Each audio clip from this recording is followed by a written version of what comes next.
আসসালামু আলাইকুম সবাইকে। কেমন আছো? আশা করি সবাই ভালো আছো। তোমাদের জন্য নিয়ে আসলাম আরেকটা মাস্টার ক্লাসের পর্ব এবং আজকের মাস্টার ক্লাসটা এই চ্যাপ্টারের বাকি মাস্টার ক্লাসগুলোর থেকে একটু ডিফারেন্ট হবে। নামের মধ্যে দেখতে পাচ্ছ যে ইঞ্জিনিয়ারিং মাস্টার ক্লাসের নিচে একটা বড় করে লেখা আছে অ্যাডভান্সড প্রবলেম সলভিং। অর্থাৎ আমরা এতদিন তোমাদের সাথে শুধুমাত্র বুয়েটের কোয়েশ্চেন ব্যাংকটা এবং সিকের ওয়েটের কোয়েশ্চেন ব্যাংকটা এবং কিছু কিছু সময় বুটেক্স এবং আইওটি কিছু প্রশ্নগুলো তোমাদের সামনে নিয়ে এসেছি।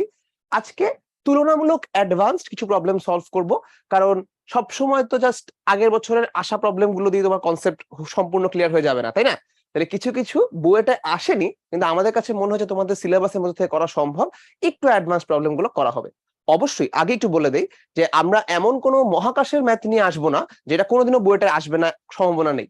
আমরা অবশ্যই এমন এমন প্রবলেমই তোমাদের সাথে ডিসকাস করবো যেগুলো তোমাদের সিলেবাসের মধ্যে থেকে করা সম্ভব এবং বুয়েটে আসার মতো। এর মধ্যে আমরা বেশ কিছু নিজেদের বানানো প্রবলেম, বেশ কিছু রাইটারদের বইয়ের প্রবলেম এবং বেশ কিছু আইআইটির প্রবলেমও নিয়ে এসেছি। এগেইন আবারও তোমাদেরকে এই বিশ্বাসটা দিয়ে শুরু করছি যে আমরা এমন কোনো প্রবলেম তোমাদের সাথে ডিসকাস করবো না যেটা কোনোদিন তোমাদের পরীক্ষা আসার মতো না এবং তোমাদের সিলেবাসে করা সম্ভব না। দু একটা প্রবলেম করলেই দেখতে পাবে যে প্রবলেমগুলো দেখতে হয়তো কঠিন কিন্তু করতে আসলে খুবই সোজা। তাহলে চলো ভাইয়ের পরিচয় জেনে ক্লাসটা শুরু করি। হয়তো কাজ ক্ষমতা শক্তির বাকি ক্লাসগুলো করে থাকলে আমার পরিচয় অলরেডি জানো, বাট তারপর আমি একবার দিয়ে দেই। আমি ফাহিম ভাইয়া তোমাদের সাথে আজকে ক্লাসে আছি এবং আপাতত আমি পড়াশোনা করছি বুয়েটের ট্রিপলিতে। So with that being said, চলো আজকের ক্লাসটা শুরু করা যাক। প্রথমেই আমাদের কাজ ক্ষমতা শক্তির প্রথম যে প্রবলেমটা থাকে সেটা হচ্ছে ধ্রুব বল দ্বারা কৃত কাজের। ধ্রুব বল দ্বারা কৃত কাজের অত অ্যাডভান্স প্রবলেম থাকে না, এজন্য আমি নিজে থেকে একটা জিনিস তোমাদের সাথে ডিসকাস করতে চাই এবং আহামরি কোনো জিনিস না, খুবই নর্মাল একটা কোয়েশ্চেন জিজ্ঞেস করব, একটা থট এক্সপেরিমেন্টের মতো। মনে করো তোমরা আজকে খুবই মনোযোগ দিয়ে আমার ক্লাসটা করছো এবং তোমরা একদমই মাঝখানে ফোন চালাচ্ছ না, খুবই মনোযোগ দিয়ে খাতা কলম নিয়ে ক্লাস করছো দেখে তোমাদের জন্য আমার মন থেকে অনেক দোয়া গেল এবং সেই দোয়ার বদৌলতে তোমরা নিজেদের কর্মফল নিয়ে চলে গেলে একটা খুব ভালো জায়গায়। সেটা আমি যদি ধর্মভাবে কোন রকম মানে কি বলবো ভেদাভেদ না করে বলতে চাই, হয়তো তোমরা স্বর্গে চলে গেলে। একদম ইয়েতে বললাম, মানে সব ধর্মই তো আই গেস স্বর্গ নিয়ে একটা কনসেপ্ট আছে। তো তোমরা স্বর্গে চলে গেলে এবং স্বর্গে তোমাদেরকে একটা ঘর্ষণহীন পারফেক্ট নিউটনিয়ান মাঠ দেওয়া হয়েছে। মাঠটার বৈশিষ্ট্য কি? মাঠটার একটাই বৈশিষ্ট্য আছে, মাঠটার বৈশিষ্ট্য হচ্ছে মাঠটাতে কোনো ঘর্ষণ নেই। তার মানে একদমই পারফেক্ট একটা মাঠ, কোনো ঘর্ষণ নাই, বায়ুর বাধা নাই, পানি সান্দ্রতা নাই, কিচ্ছু নাই সেই মাঠের মধ্যে। পারফেক্টলি বাধাহীন একটা মাঠ। সেই পারফেক্টলি বাধাহীন একটা মাঠে তুমি চলে গেছো। তাহলে এখন এটা মনে করো তুমি, আমার ড্রয়িং এর হাত খুবই মাশাআল্লাহ, এটা নিয়ে আমাকে কেউ কথাবার্তা শোনাও না। এটা মনে করো তুমি তুমি মাঠের মধ্যে চলে গেলে এবং মাঠে গিয়ে তুমি দেখলে তোমার জন্য অলরেডি সেখানে একটা ফুটবল রাখা আছে। তাহলে সেই মাঠের মধ্যে তুমি একটি ফুটবল পেয়ে গেছো। তাহলে তুমি যদি এই মাঠের মধ্যে একটা ফুটবল পেয়ে যাও এবং তুমি যদি এই ফুটবলটাকে মনে করো একটা হিসাব যদি দেই, মনে করো তুমি এই ফুটবলটাকে 2 নিউটন বল দিয়ে একটি লাথি মারলে এবং 2 নিউটন বল দিয়ে তুমি এই ফুটবলটাকে একটা লাথি মারলে এবং ফুটবলটাকে তুমি 2 নিউটন বল দিয়ে লাথি মারার পরে এই স্থির ফুটবলটার মধ্যে একটা 4 মিটার/সেকেন্ড বল তৈরি হলো। তোমাদের জন্য আরেকটা কাজ করে দিই, ফুটবলটার ভরও বলে দিই। ফুটবলটার ভর বলে দিলাম 1/2 কেজি, 500 গ্রাম ফুটবল। এখন তোমরা যদি আমাকে প্রশ্ন করো যে ভাই এই যে বলটাকে আমি লাথি মারলাম একটা বেগ তৈরি হলো, তাহলে নিউটনের ফার্স্ট ল আমাকে কি বলে? নিউটনের ফার্স্ট ল আমাকে বলে যে এই যে আমি লাথিটা মারলাম একটা বেগ তৈরি হলো, এই বেগটার কোনোদিনও কোনো চেঞ্জ হবে না যদি না তার উপর একটা বাধা থাকে। আমি তো অলরেডি বলছি এটা একটা স্বর্গের মাঠ, কোনো বাধা নাই, ঘর্ষণ তো নাই, বায়ু পানিও নাই, কিচ্ছু নাই। তাহলে এই 4 মিটার/সেকেন্ডের কোনোদিন কোনো পরিবর্তন হবে? তোমরা যদি আমার সাথে এখন চ্যাট বক্সে লাইভ থাকতে তোমরা ভাসিয়ে দিতে চ্যাট বক্স যে ভাই কোনো পরিবর্তন হবে না, 4 মিটার/সেকেন্ড সারা জীবনই 4 মিটার/সেকেন্ড থাকবে। তাহলে 4 মিটার/সেকেন্ড যদি সারা জীবনই 4 মিটার/সেকেন্ড থাকে, তাহলে এই ফুটবলটার স্মরণ কত? আমি শিওর তোমাদের মধ্যে অনেকেই এখনই ভাবছো যে ভাই যদি ফুটবলটা কোনোদিন নাই থামে তাহলে এই ফুটবল তো সারা জীবন চলতে থাকবে। তাহলে এই ফুটবল যাচ্ছে যাচ্ছে যাচ্ছে যাচ্ছে করতে করতে সারা জীবন চলতে থাকবে।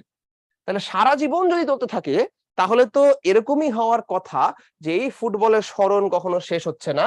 তাহলে আমরা কি ধরে নিতে পারি যে এই ফুটবলের স্মরণ টেন্ডস টু ইনফিনিটি? ফুটবলের স্মরণ যদি ইনফিনিটি হয়ে যায় তাহলে আমাদের কৃতকাজ কত হয় ভাই? কৃতকাজের ফর্মুলা তো আমরা সবাই পারি। কৃতকাজের ফর্মুলা আমাদের কি শেখানো হয়েছে? W is equal to Fs cos theta। এবং এখানে যেহেতু বল এবং স্মরণ একই দিকে হচ্ছে তাহলে আমরা বলে দিতে পারি Fs, কারণ এই পার্টিকুলার জায়গায় cos θ হচ্ছে 1। তাই যদি হয় তাহলে ভাই আমাদের সরণটা কত দাঁড়াচ্ছে? সরণ তো আমরা ইনফিনিটির মতো বলে ফেলছিলাম, তাহলে এখানে কি কাজও ইনফিনিটি হয়ে যাচ্ছে না? এবার নিজেকে একটা প্রশ্ন করো, 2 নিউটন বল দিয়ে কি ইনফিনিটি পরিমাণ কাজ করা সম্ভব? হওয়া উচিত। তুমি মাত্র 2 নিউটন বল দিছো, ইনফিনিটি পরিমাণ কাজ হয়ে গেছে।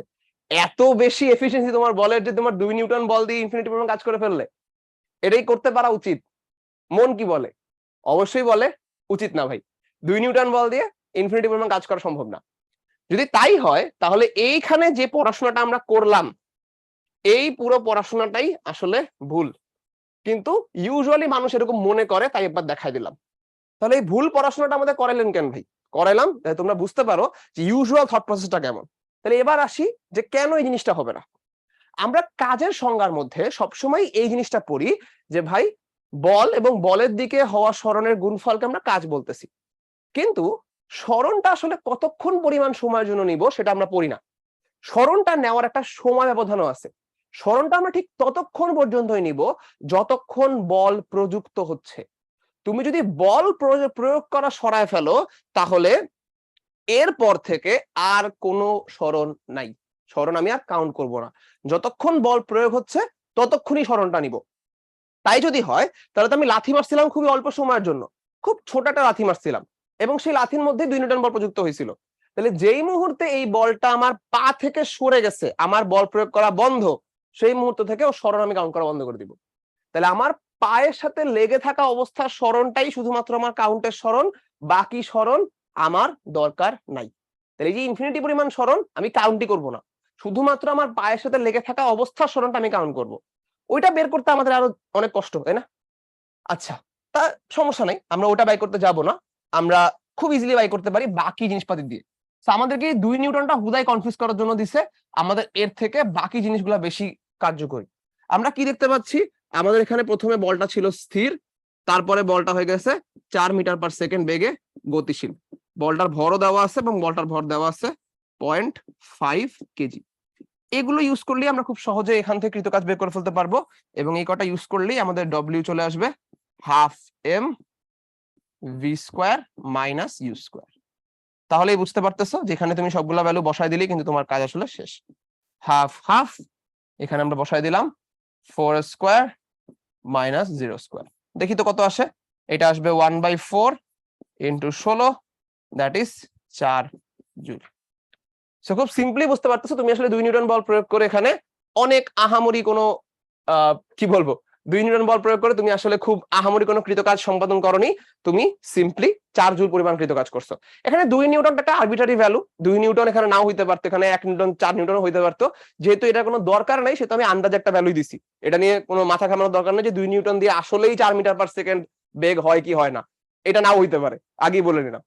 ওকে, এখন আমরা এখান থেকে কি শিখলাম? আমরা এখান থেকে শিখলাম যে কখনোই আসলে এরকম সমবেগে চলা অবস্থায় কৃতকাজ সম্পন্ন হয় না।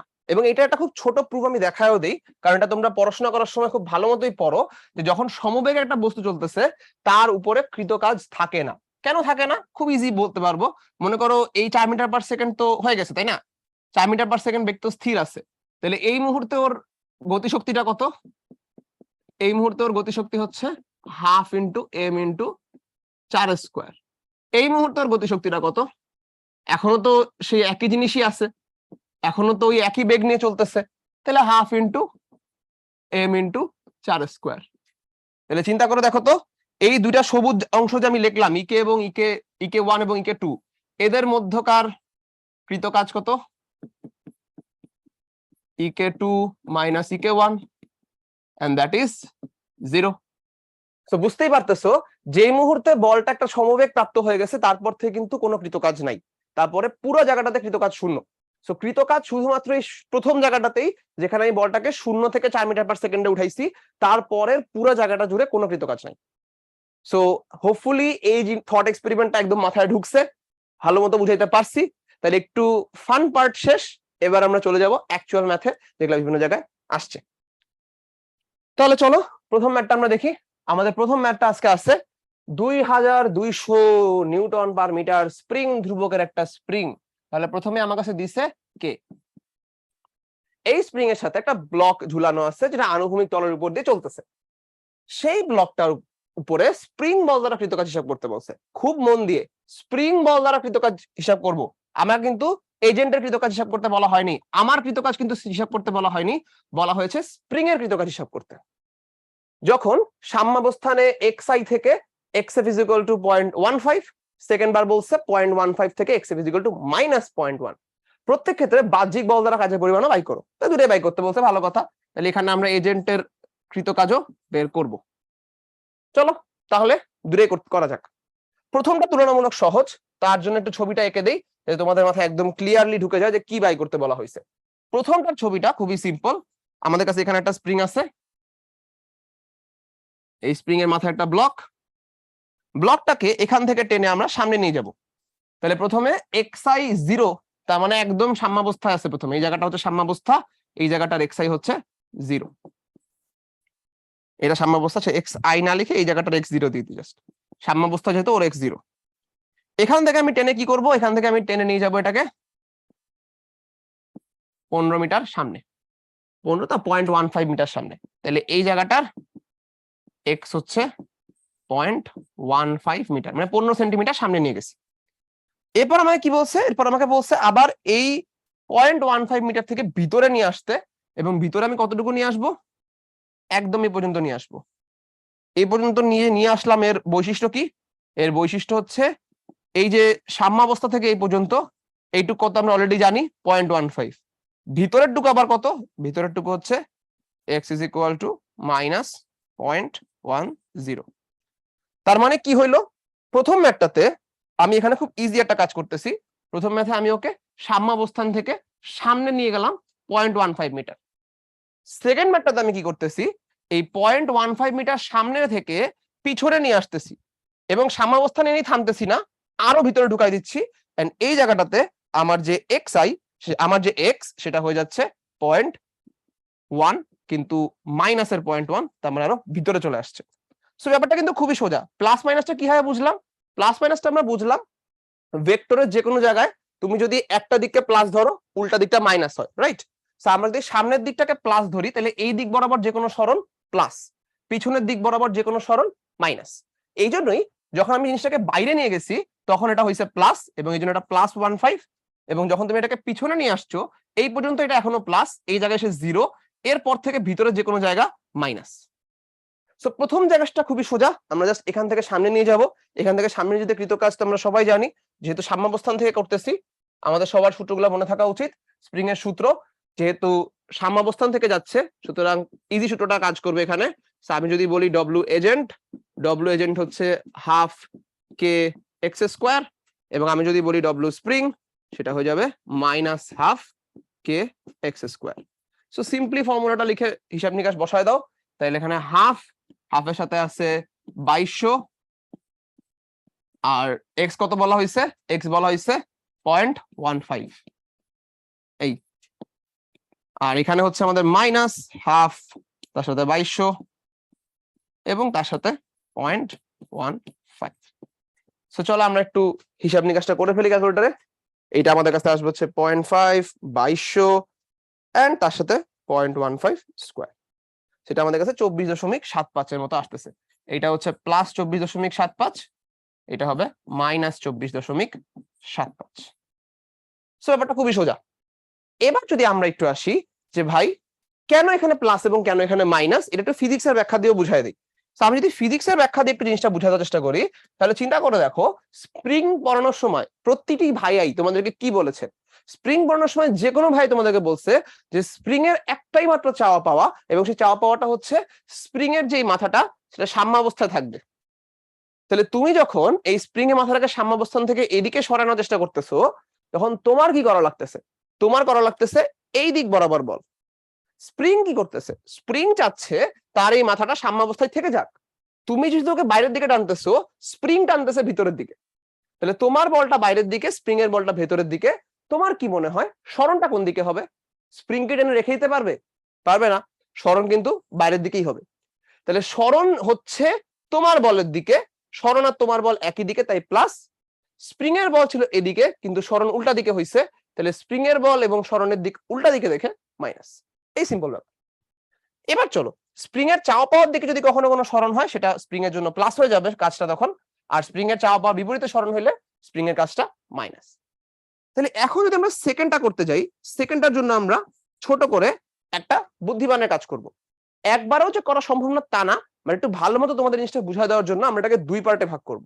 দুই পার্টে ভাগ করব অ্যাজ ইন, প্রথম পার্টটা হবে আমাদের এইটুকু, অর্থাৎ আমি এখান থেকে যে এই পর্যন্ত সরণ করছি এইটাকে আমরা বলবো পার্ট 1, এবং বাকি যে ভিতরে সরণটা এটাকে আমরা বলবো পার্ট 2।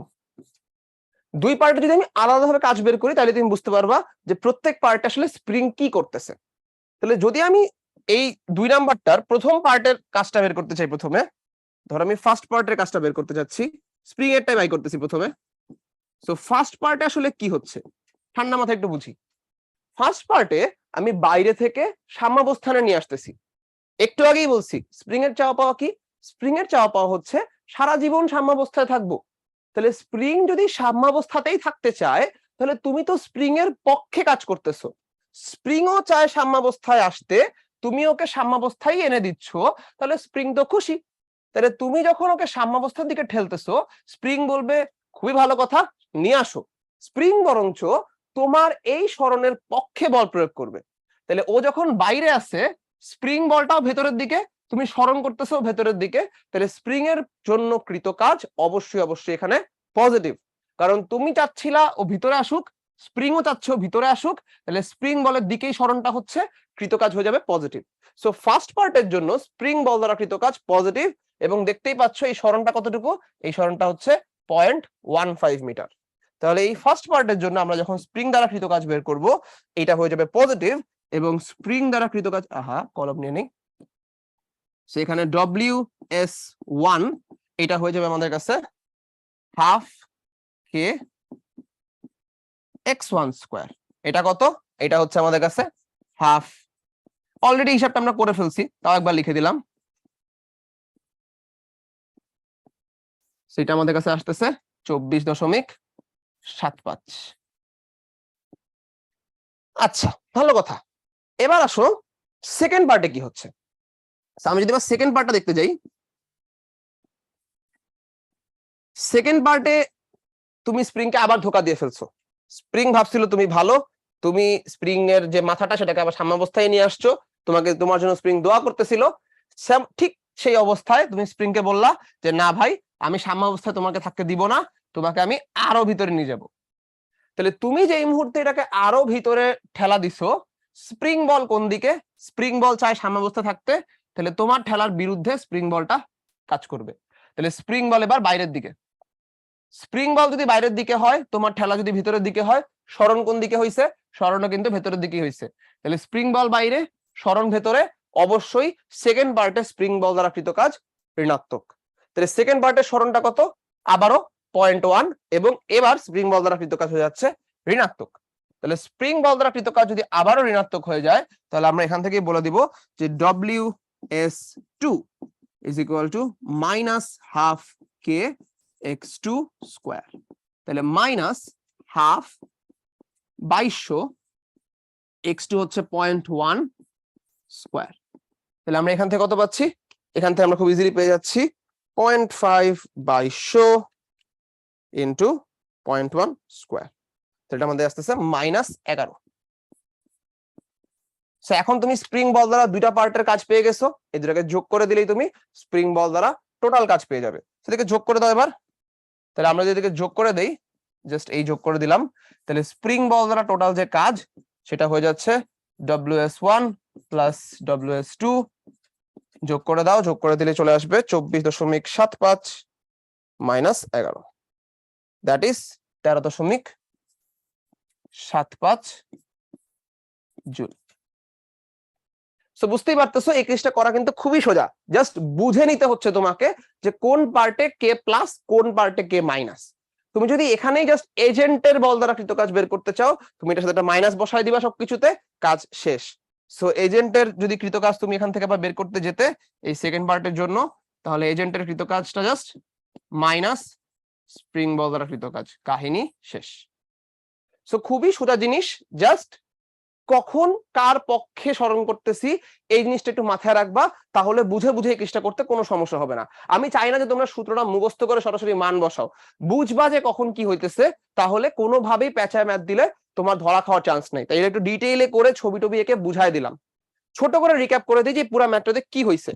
এই জায়গায় যখন আমরা কাজ করতেছিলাম তখন প্রথম পার্টটা খুবই সোজা, জাস্ট সাম্যাবস্থান থেকে সামনের দিকে সরণ হয়েছে, সো স্প্রিং বলের বিরুদ্ধে কাজ হচ্ছে, তাই স্প্রিং বল দ্বারা কৃত কাজটা মাইনাস এবং এজেন্টের বল দ্বারা কৃত কাজটা প্লাস। সেকেন্ড পার্টে যখন আমরা গেছি তখন আমরা বাইরে থেকে সরণ শুরু করছি এবং এই বাইরে থেকে আমরা এই মানে ব্লকটাকে একদম ভিতরে নিয়ে আসছি। এটা আমরা দুই পার্টে ভাগ করছি, একটা হচ্ছে সাম্যাবস্থান পর্যন্ত। সো বাইরে থেকে যখন সাম্যাবস্থানে নিয়ে আসছো তখন তুমি স্প্রিং বলের পক্ষে কাজ করছো, কারণ স্প্রিং বল যাচ্ছিল সাম্যাবস্থানে আসতে, তুমি সাম্যাবস্থানে এড়িয়ে আসছো, তাহলে সরণ যেদিকে স্প্রিং বলও সেদিকে। সুতরাং এই প্রথম পার্টে স্প্রিং বল দ্বারা কৃত কাজটা পজিটিভ হয়েছে। সেকেন্ড পার্টে যখন আমি সাম্যাবস্থান থেকে আরো ভিতরে নিয়ে আসছি তখন স্প্রিং বল চায় সাম্যাবস্থানে ফেরত যাইতে, কিন্তু তুমি সরণ করাচ্ছ ভিতরের দিকে, তাহলে সরণ এবং স্প্রিং বল বিপরীতে। সো এই জায়গায় স্প্রিং বল দ্বারা কৃত কাজ হবে ঋণাত্মক, এবং সেখানে আমরা ঋণাত্মকই হিসাব নিকাশ করছি। তাহলে এরপরে একটাই কাজ বাকি থাকে, ফার্স্ট পার্ট এবং সেকেন্ড পার্টের কৃত কাজ যোগ করে ফেলা, যোগ করলে যা আসবে সেটাই স্প্রিং বল দ্বারা কৃত কাজ। তার আগে একটা মাইনাস বসা দিলে তুমি পেয়ে যাবা এজেন্টের বল দ্বারা কৃত কাজ। As simple as that. তো বুঝতেই পারতেছো যে স্প্রিং বল দ্বারা কৃত কাজ আমরা যখন হিসাব করতে যাব তখন এই প্লাস মাইনাস একটু মাথায় রাখলেই বাকি সবকিছু পানির মতো সোজা। হোপফুলি সবার কাছে এটা ক্লিয়ার। চলো তাহলে নেক্সট ম্যাথে যাই। তাহলে আমাদের কাছে নেক্সট ম্যাথ আছে একটা কুয়ার ম্যাথ, এবং কুয়ার ম্যাথ আমাদের খুবই পছন্দ। আমি নর্মাল ইঞ্জিনিয়ারিং মাস্টার ক্লাস যেটা ছিল আমাদের, সেখানে কুয়ার ম্যাথ অনেক ডিটেইলে অনেকগুলা করাইছি। সো হোপফুলি তোমরা একদিন সবাই বস হয়ে গেছো। যদি বস না হয়ে থাকো, আই উইল রেকমেন্ড ক্লাস 4টা একবার দেখে আইসো। একটা কূপের আনুভূমিক দণ্ড থেকে ঝুলন্ত একটি চেইনের নিচের প্রান্ততে বালতি ঝুলা রাখছি। খুবই ভালো কথা। তার মানে একটা কূপ আছে এবং সেই কূপের মধ্যে একটা চেন রাখা আছে উপরে। আচ্ছা, ছবিটাকে এঁকে নিই, ছবিটা এঁকে নিলে সবকিছু সোজা হয়ে যায়। সো আমরা যদি এখানে ছবি আঁকার চেষ্টা করি, একটা কুয়া আছে,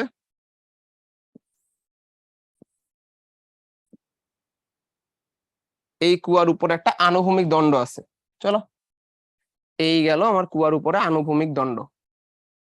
এই দণ্ড থেকে আমরা ঝুলে রাখছি একটা চেন, এবং চেনের নিচে বালতি। ওকে, তাহলে এই বালতি দিয়ে এখন আমরা পানি তুলবো। ভালো কথা। তাহলে আমি যদি কুয়ার গভীরতা 20 মিটার বলি, তাহলে এই চেনের দৈর্ঘ্যটাও আসলে 20 মিটারই। এটা যদি 20 মিটার হয় তার মানে চেনের দৈর্ঘ্য 20 মিটার, এটা বুঝে নিও। কারণ চেনটা একদম এখান থেকে লাস্ট মাথা পর্যন্ত আছে, তাহলে এই গভীরতা যদি 20 মিটার হয়, চেনের গভীরতা, চেনের দৈর্ঘ্যটাও 20 মিটার হইতে বাধ্য। আমাকে বলে দেয় নাই, বাট স্টিল চেনের দৈর্ঘ্য 20 মিটার হইতে বাধ্য, কারণ চেনটাকে একদম নিচ থেকে পানি তুলতে পারতে হবে। ওকে, সেটা 20 মিটার দেওয়া আছে, খুব ভালো কথা। বালতি ভর্তি পানি তুলতে গিয়ে কি পরিমাণ কাজ করতে হবে অনেক কিছু বলে দিছে আমাদেরকে। চেইনের প্রতি মিটারে ভর, তার মানে চেইনের মাস পার লেন্থ। আমি যদি প্রতি মিটারে ভর বলতে চাই, মাস পার লেন্থ এই জিনিসটা দেওয়া আছে, এবং মাস পার লেন্থ কত বলছে? 2 কেজি। আর কি দেওয়া আছে? পানি ভর্তি বালতির ভর 10 কেজি। তাহলে বালতির ভর নিয়ে তোমার টেনশন করতে হবে না, কারণ পানি আর বালতির ভর একসাথে এখানে দেওয়া আছে। তাহলে পানি এবং বালতির ভর আমি যদি এখানে ম্যাস অফ বাকেট লিখে দেই, তাহলে ম্যাস অফ বাকেটটা দেওয়া আছে হচ্ছে 10 কেজি। এই বালতিটাকে আমরা এখন পানি ভর্তি অবস্থায় উপরে নিয়ে যাব, কি পরিমাণ কাজ হবে? তোমাদের মাথায় প্রথমেই প্রশ্ন আসার কথা যে ভাই কুয়ার ম্যাথ, তাহলে কুয়ার ম্যাথের মধ্যে হাইট নিয়ে কথাবার্তা কোথায়? কুয়াটা কি অর্ধ গভীর, অর্ধ ভরা আছে নাকি পুরা ভরা আছে? বালতি তুলে ফেলার পরে এটা কি আরেকটু খালি হয়ে যাবে কিনা? এগুলা নিয়ে প্রশ্ন, এগুলা নিয়ে অ্যান্সার কোথায়? সেই ম্যাথটা এই জন্যই অ্যাডভান্স ক্লাসে রাখা, কারণ সবসময় কুয়ার ম্যাথে যে তোমাকে অর্ধ পূর্ণ কুয়া 1/4 পূর্ণ করতে হবে এমন ম্যাথই না, তোমাকে অন্য যে কোনো রকম ম্যাথ কুয়া থেকে দিতে পারে। সো কুয়ার ম্যাথে পানির ভারকেন্দ্রের সরণটা কনসিডার করতে হবে কি হবে না সেটা বোঝার এই একটাই উপায় আছে, তোমাকে কুয়ার পানির হাইট দেওয়া আছে কি নাই দেখে নাও। কুয়ার পানির হাইট নিয়ে কিন্তু পুরা ম্যাথে কোথাও কোনো কথা বলা নাই যে বালতি ভর্তি পানি তুলে ফেলার পরে এইটার হাইটের কি পরিমাণ চেঞ্জ হলো। যেহেতু বালতি ভর্তি পানি তোলার পরে কুয়ার হাইট নিয়ে কোনো কথাবার্তাই বলা নাই, সুতরাং আমরা ধরে নিব যে এই বালতি ভর্তি পানি তোলার কারণে কুয়ার পানির কোনো চেঞ্জ হয় নাই, এবং এই বালতি ভর্তি পানি যখন আমরা তুলতেছি তখন কুয়ার হাইট নিয়ে আমাদের কোনো টেনশন করতে হবে না। সো পানির ভর কেন্দ্র নিয়ে কোনো টেনশন নেই। তার মানে এই যে বালতি ভর্তি পানি, এইটার কোনো ভর কেন্দ্র তোমার টেনশন করতে হবে না। এটা নরমালি তুমি এমজিএইচ মারবা। ভর কেন্দ্র যদি টেনশন নাই থাকে তাহলে এত সোজা আমাদের এখানে দিচ্ছেন কেন? কারণ চেইনের ভর কেন্দ্রের কাহিনী আছে। খেয়াল করে দেখো, চেইনটা কি পুরাটা তুমি একই স্মরণ করছো? তুমি যখন এই চেইনটাকে তুলে নিয়ে যাবে, তুমি যখন এই চেইনটাকে তুলতে যাবে, তখন চেইনের একটা মাথা কিন্তু একদম আনুভূমিক দণ্ডেই আছে, এটাকে তোমার তোলা লাগতেছে না, এটা এই জায়গাতেই আছে। চেইনের যে এর পরের মাথাটা, এটা দিয়ে তুমি কি করবে? তুমি এটাকে এভাবে একবার হাত দিয়ে একটুখানি তোমার তোলা লাগবে, এরকম হাত দিয়ে একটুখানি তুলবে, তাহলে এইটা উঠতেছে এই পর্যন্ত। চেইনের যে এই মাথাটা, এইটা উঠতেছে এই পর্যন্ত। চেইনের এই মাথা উঠতেছে এই পর্যন্ত। এই মাথাটাকে তোমার আরো অনেকক্ষণ এভাবে হাত দিয়ে তুলতে তুলতে থাকতে হবে, তারপর ওটা তোমার হাতে আসবে। লাস্ট মাথাটা পুরা 20 মিটার তোলার পর তোমার হাতে আসবে। তাহলে বুঝতেই পারতেছো আমরা পানির জন্য যে কাজটা করি সেটা কিন্তু এখানে চেইনের জন্য হচ্ছে। চেইনের এক মাথা তোমার হাতেই আছে, তোমার তোলা লাগতেছে না, একদম নিচের মাথাটা তোমার অনেকক্ষণ তোলার পরে তোমার হাতে আসবে। সো চেইনের এই নিচের মাথার সরণ পুরো 20 মিটার, চেইনের উপরের মাথার সরণ 0। তাহলে চেইনের ভরকেন্দ্রের সরণ কিন্তু আমরা বাই করতে পারি। আমরা জানি মুখে মুখে তোমরা অনেকে করে ফেলেছো, তাও যেহেতু ক্লাস নিচ্ছি তাই একবার লিখে দেই যাতে পিডিএফটা দেখলেও বুঝো। আমি যদি চেইনের ভরকেন্দ্রের সরণটা বাই করতে যাই, এটা কিন্তু চেইনের ক্ষেত্রে আবারও বলে দিলাম, চেইনের ভরকেন্দ্রের সরণ একটু লিখে দিই, চেইনের ভরকেন্দ্রের সরণ। আমি যদি চেইনের ভরকেন্দ্রের সরণটা বের করতে যাই, উপরের মাথাটা তোমার হাতেই আছে, তাহলে উপরের মাথার জন্য তোমার H minimum and that is 0। নিচের মাথাটাকে পুরো উপরে নিয়ে যেতে হবে, তাহলে নিচের মাথাটাকে যখন উপরে নিয়ে যাব তখন এটা হবে আমার H maximum and that is full 20। তাহলে চেইনের ভরকেন্দ্রের সরণটা আমার কাছে আসতেছে H minimum plus H maximum by 2। So তোমরা অলরেডি অনেকে করে ফেলছো, আমি মুখে মুখে আমি শিওর, তাও আমি আরেকবার করে দিলাম যে চেইনের ভরকেন্দ্রের সরণটা 10 মিটার। তাহলে এই 20 মিটারের চেইনটাকে যখন তুমি তুলতেছো তোমার 10 মিটার ভরকেন্দ্রের সরণ হচ্ছে, তার মানে যখন চেইন তোলার জন্য কৃত কাজ হিসাব করবা ওখানে কিন্তু mgh সেন্টার অফ গ্র্যাভিটি দেওয়া লাগবে। বালতির জন্য কোনো কাহিনী নাই, কারণ বালতির পানি তোলার কারণে কূপের কি হয়েছে এটা এই ইনফরমেশন তোমার কাছে দেওয়া হয়নি। সুতরাং বালতির পানি তোলার জন্য তুমি সরাসরি mgh মারতে পারবা।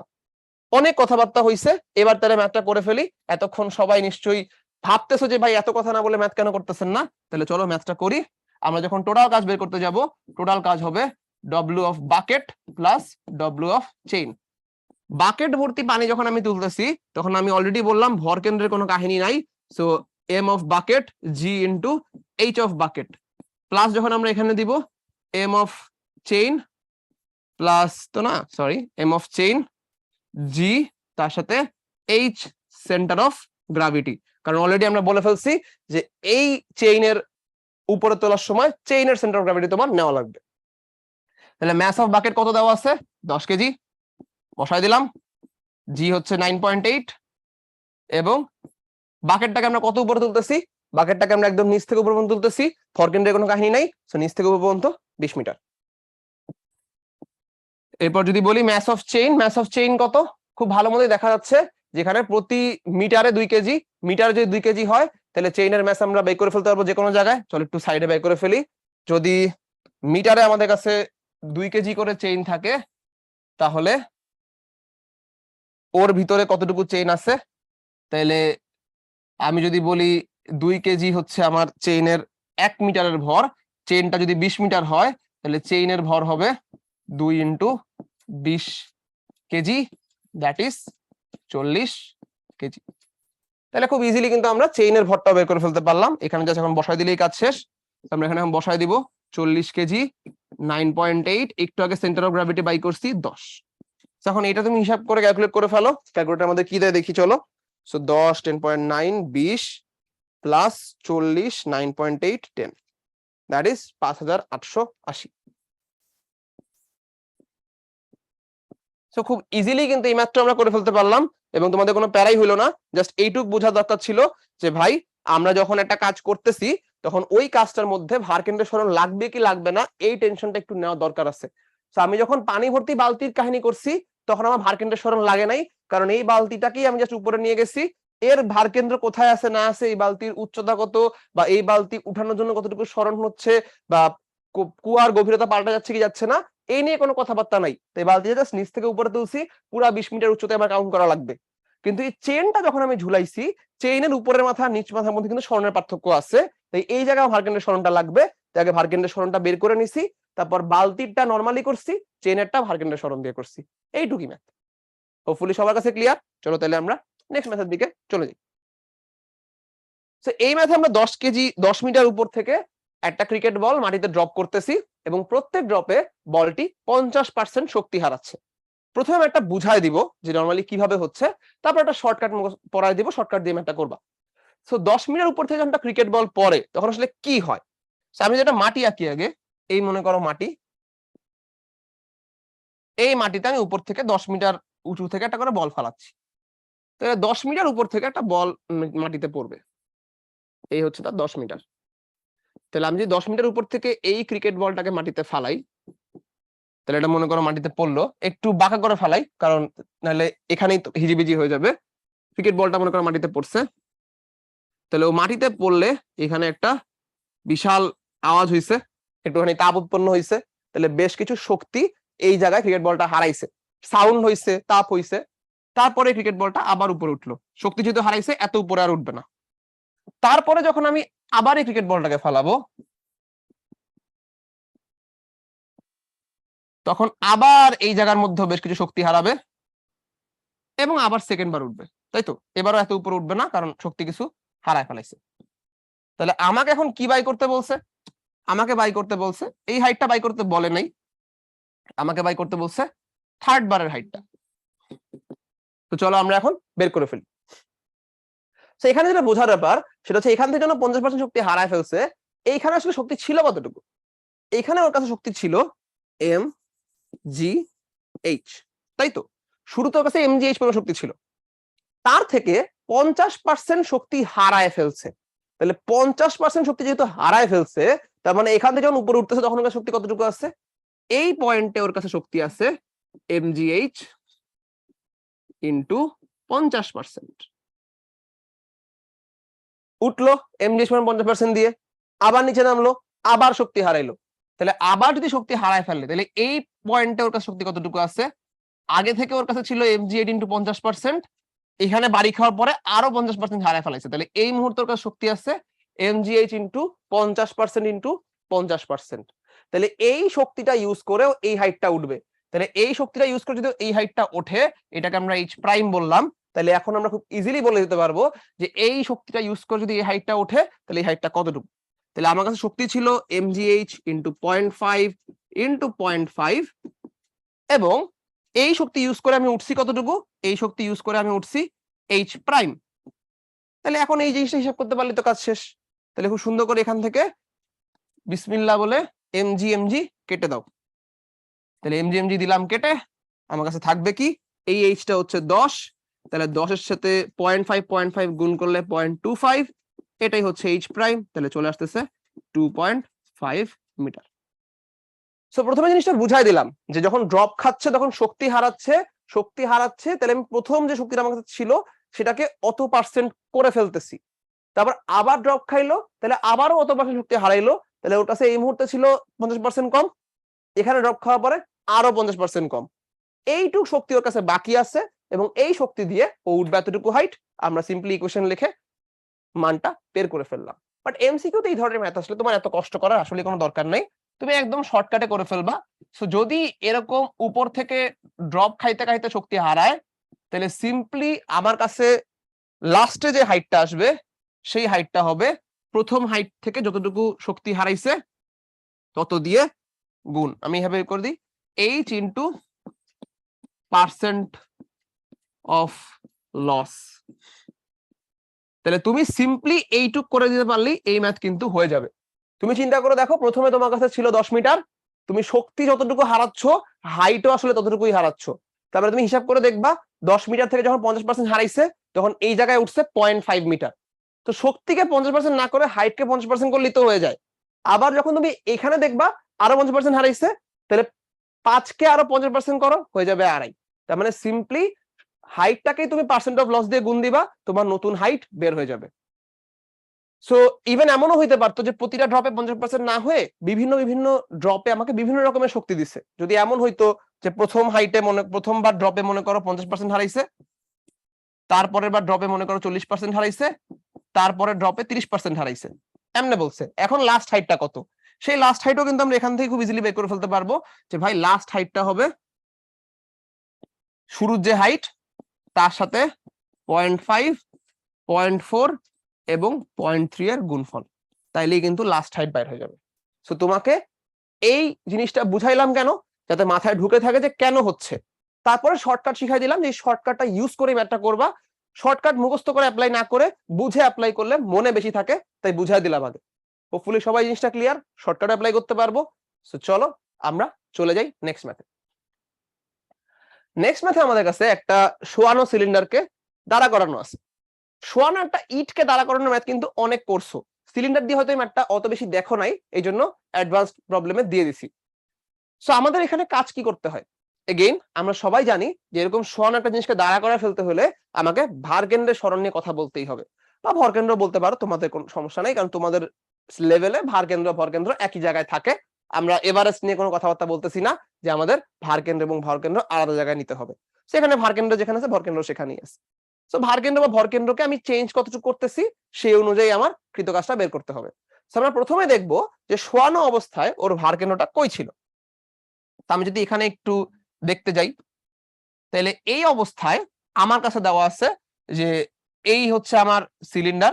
তাহলে আমি যদি মাঝখানের পয়েন্টটা চিন্তা করি, তাহলে এই মাঝখানের পয়েন্টটা এইটা হচ্ছে মাটি থেকে এই পর্যন্ত হচ্ছে আমার ওর ভার কেন্দ্র, তাই তো? এইটুক হচ্ছে এই সিলিন্ডারের ভার কেন্দ্রের উচ্চতা এই মুহূর্তে। তাহলে প্রথমবার যে এইচ সেন্টার অফ গ্রাভিটি 1 সেটা আছে এই জায়গায়, এইটুক। তাহলে এইটুক আমি কিভাবে বের করতে পারি? তুমি চিন্তা করে দেখো, এইটুক আসলে কি? এই জায়গাটা, তাই না? তাহলে এটা যা, এটাও কিন্তু তাই। এটা আসলে কি? আমার সিলিন্ডারের ব্যাসার্ধ। তাহলে সিলিন্ডারের যে ব্যাসার্ধ সেটাই কিন্তু আমি এখানে পেয়ে যাচ্ছি সুন্দর করে আমার ভার কেন্দ্র হিসাবে। তাহলে প্রথমবার আমার যে ভার কেন্দ্রটা আছে সেটা আছে মাটি থেকে ওর ব্যাসার্ধের উচ্চতার সমান। ব্যাসার্ধ সুন্দর করে আমাকে এখানে দিয়েও রাখছে, আমি ইজিলি এটা বের করে ফেলতে পারবো।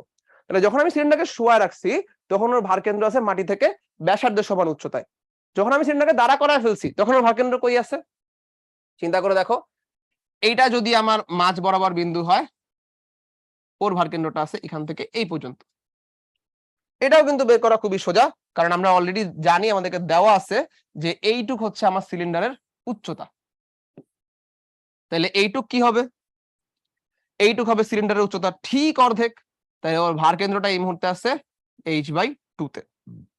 তাহলে ওর যে, আমি যদি একটু সুন্দর করে লিখে ফেলি, এখান থেকে আমরা পাচ্ছি সেন্টার অফ গ্র্যাভিটি 1 হচ্ছে r এ আছে, সেন্টার অফ গ্র্যাভিটি 2 যখন দাঁড়া করায় ফেলছি সেটা আছে h/2 তে।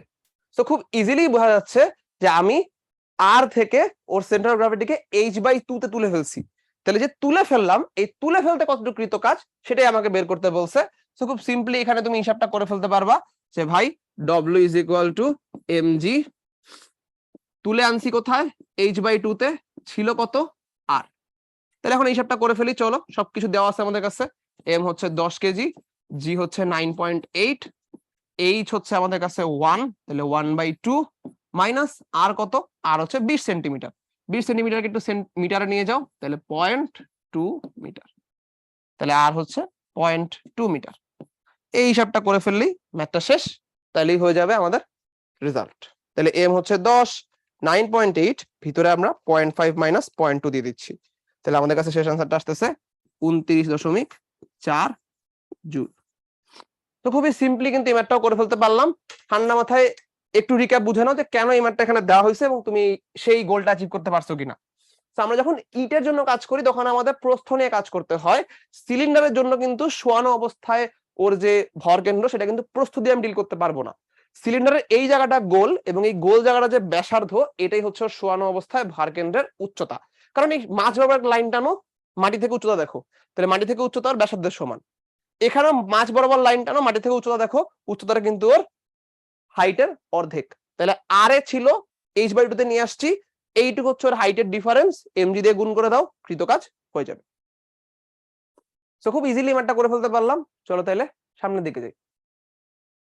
এইবার আমাদের আছে গ্রাফ থেকে কৃত কাজ বের করা। গ্রাফ থেকে কৃত কাজ কিভাবে বের করা যায় তার আগে একটু বলে দিই যে গ্রাফ থেকে কৃত কাজ কেন বের করা যায়। আমরা সবাই জানি যে কোনো পরিবর্তনশীল বল দ্বারা কৃত কাজের সূত্র হচ্ছে integration of f dx is equal two কৃত কাজ, তাই তো? তোমরা যারা যারা ম্যাথমেটিক্স খুব ভালো বুঝো তারা অলরেডি জানো যে যে কোনো জিনিসের ইন্টিগ্রেশন হচ্ছে ওই জিনিসের গ্রাফের ক্ষেত্রফল। তো আমি যখন বলতেছি তোমাকে যে এফ কে যদি আমি ডিএক্স এর সাপেক্ষে ইন্টিগ্রেট করি কৃতকাজ পাবো, তার মানে যেই গ্রাফে এফ এবং এক্স আছে সেই গ্রাফের এক্স অক্ষের সাপেক্ষে ক্ষেত্রফল বের করলে কৃতকাজ পাওয়া যাবে। তার মানে আমাকে অবশ্যই গ্রাফটার এক্স অক্ষের সাপেক্ষে ক্ষেত্রফল বের করতে হবে।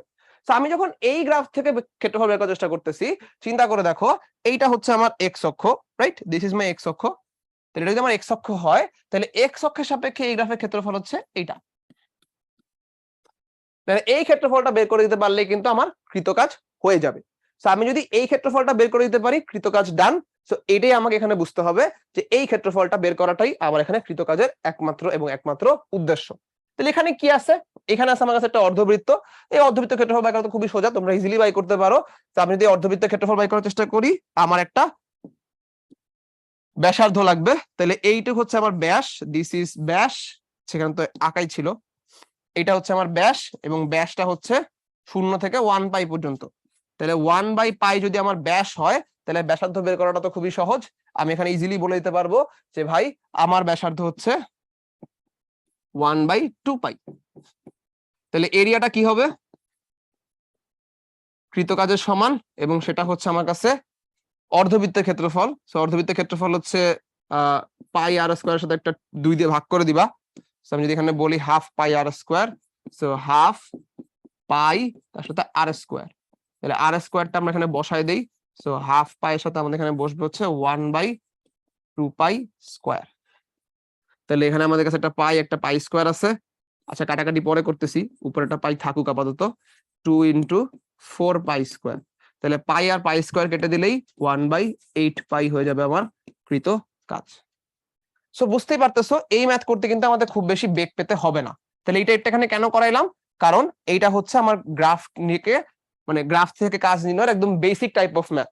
আমি যদি এখান থেকে একটু ঘুরায় পেঁচায় দেই, তাহলে কত রকমের এখান থেকে গ্যাঞ্জাম আসতে পারে একটু ছোট করে তোমাদের সাথে আলোচনা করে দেওয়াটা জরুরি। মনে করো আমি তোমাকে এরকম একটা গ্রাফ দিলাম, যেখানে মনে করো এই আমি একটু তোমাকে প্যাচ খাওয়ানোর জন্য এই গ্রাফটার মধ্যে এই জায়গায় এই জিনিসটা দিয়েছি। মনে করো ধরো এইভাবে একটা দিলাম।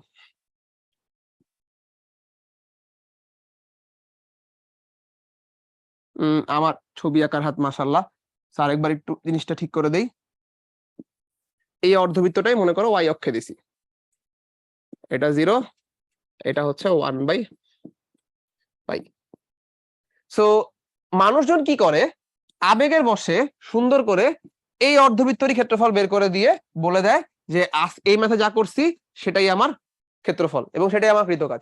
হবে হবে না, কিন্তু ভালো মতো বুঝে দেখো। শুরুতে এই জন্যই বলে নিছি যে ইন্টিগ্রেশন যেহেতু এফ ডি এক্স এর, তার মানে এক্স এর সাপেক্ষে ক্ষেত্রফল বের করতে হবে। এই গ্রাফের এক্স এর সাপেক্ষে ক্ষেত্রফলটা কতটুকু খেয়াল করে দেখো তো। এই গ্রাফের কিন্তু এক্স এর সাপেক্ষে ক্ষেত্রফলটা হচ্ছে, মানে অবশ্যই ভিতরের জায়গাটা তো নাই, এটা তো নাই, এটা না, এটুকু বুঝে রাখো। আচ্ছা, মস্তিষ্ক পুরোটাই মুছে গেছে। সো আমরা এখানে আসি, আরেকবার জিনিসটা থাকুক, এটা এটা মোছাটা গ্যাঞ্জাম। ওকে, সো আমি যদি এখান থেকে আলাদা করে দেখাই দেই, এই গ্রাফের কিন্তু এক্স এর সাপেক্ষে ক্ষেত্রফলটা হচ্ছে এইটুক, রাইট? দিস ইজ এক্স এর সাপেক্ষে ক্ষেত্রফল। তো তোমার আসলে এইটুক বাই করতে হবে, কারণ এই গ্রাফে যদি আমি এক্স অক্ষের সাপেক্ষে ক্ষেত্রফল বলি, তাহলে এইটুক ক্ষেত্রফল হচ্ছে এক্স অক্ষের সাপেক্ষে নিয়ে আসতেছে। সো এই গ্রাফের থেকে তোমার যখন কৃতকাজ বের করতে হইতো, তোমার আসলে এইটা বের করতে হইতো, তোমার কিন্তু এই ক্ষেত্রফলটা বের করতে হইতো না। সো এখন তুমি আমাকে জিজ্ঞেস করো যে ভাই এইটুক কিভাবে বাই করবে, এটা তো খুবই কষ্ট। না ভাই, মোটেই কষ্ট না। তুমি যদি এই গ্রাফের সাপেক্ষে এই ক্ষেত্রফল বের করতে যাও, দিস ইজ ভেরি ইজি। তুমি সিম্পলি বলবা যে এই গ্রাফের মধ্যে দুইটা অংশ আছে, একটা হচ্ছে এইটুক, এইটা একটা অংশ, এই কমলা অংশটা, এটা একটা এরিয়া। এটা কি? এটা খুব সহজে তুমি বলতে পারতেছো যে এইটা যেহেতু একটা ব্যাসার্ধ, তার মানে এটা একটা ব্যাসার্ধ, এটা একটা ব্যাসার্ধ, তার মানে এই সবগুলাই যদি ব্যাসার্ধ হয়, তাহলে দিস ইজ এ স্কোয়ার। তাহলে এটা স্কোয়ার, যেখানে তুমি আর স্কোয়ার মারতে পারবা। সেখানে তোমার বিয়োগ দেওয়া লাগবে এই, যদি আমি অন্যটা কালার দিয়ে দেই, সেখান থেকে তোমার বিয়োগ দেওয়া লাগবে এই হলুদ অংশটা। তাহলে এই হলুদ অংশটা তোমার বিয়োগ দেওয়া লাগবে এ টু। এই এ টুটা কি? এই এ টু হচ্ছে এই বৃত্তের মধ্যে থাকা অংশটা, সো অর্ধবৃত্তের অর্ধেক। সো অর্ধবৃত্তের অর্ধেক বললে 1/4 পাই আর স্কোয়ার। সোজা সেখান থেকে তোমার কৃত কাজ কি হয়ে যাবে? তোমার কৃত কাজ হয়ে যাবে এরিয়া 1 মাইনাস এরিয়া 2। তাহলে তুমি এই পিঙ্ক অংশটা বের করে ফেলতে পারতেছো। সো বুঝতেই পারতেছো যে যখনই ক্ষেত্রফল বাই করতে দিবে তোমাকে খেয়াল রাখতে হবে যে এক্স অক্ষের সাপেক্ষে ক্ষেত্রফলটা কোথায় আছে এবং সেটা আমরা বের করব। সো এই ম্যাথটা আমি পুরোটা করে দিলাম না, তোমাদের জন্য হোমওয়ার্ক থাকলো। এরকমই আরেকটা ম্যাথ পরের স্লাইডে আছে, সেটা আমি করে দিব। চলো তাইলে এই কনসেপ্টটা আমরা ক্লিয়ার করে আসি। সো এখানে কিন্তু এরকমই একটা অর্ধবৃত্ত উল্টা পাল্টা জায়গায় থাকলে তুমি ক্ষেত্রফল কিভাবে বের করবা সেটা একটা ম্যাথ আছে। সো আমাদেরকে আগের অর্ধবৃত্তটাই এবার জাস্ট উল্টায় দেওয়া হয়েছে এবং বলছে কৃত কাজটা বের করতে। তাহলে আমরা এখান থেকে কৃত কাজটা বের করতে চাই। আমি আগে যেটা দিছিলাম ওইটার মতো উল্টাপাল্টা দেয় নাই, এক্স এর মধ্যেই দিছে, কিন্তু অর্ধবৃত্তটা উল্টে গেছে আর কি।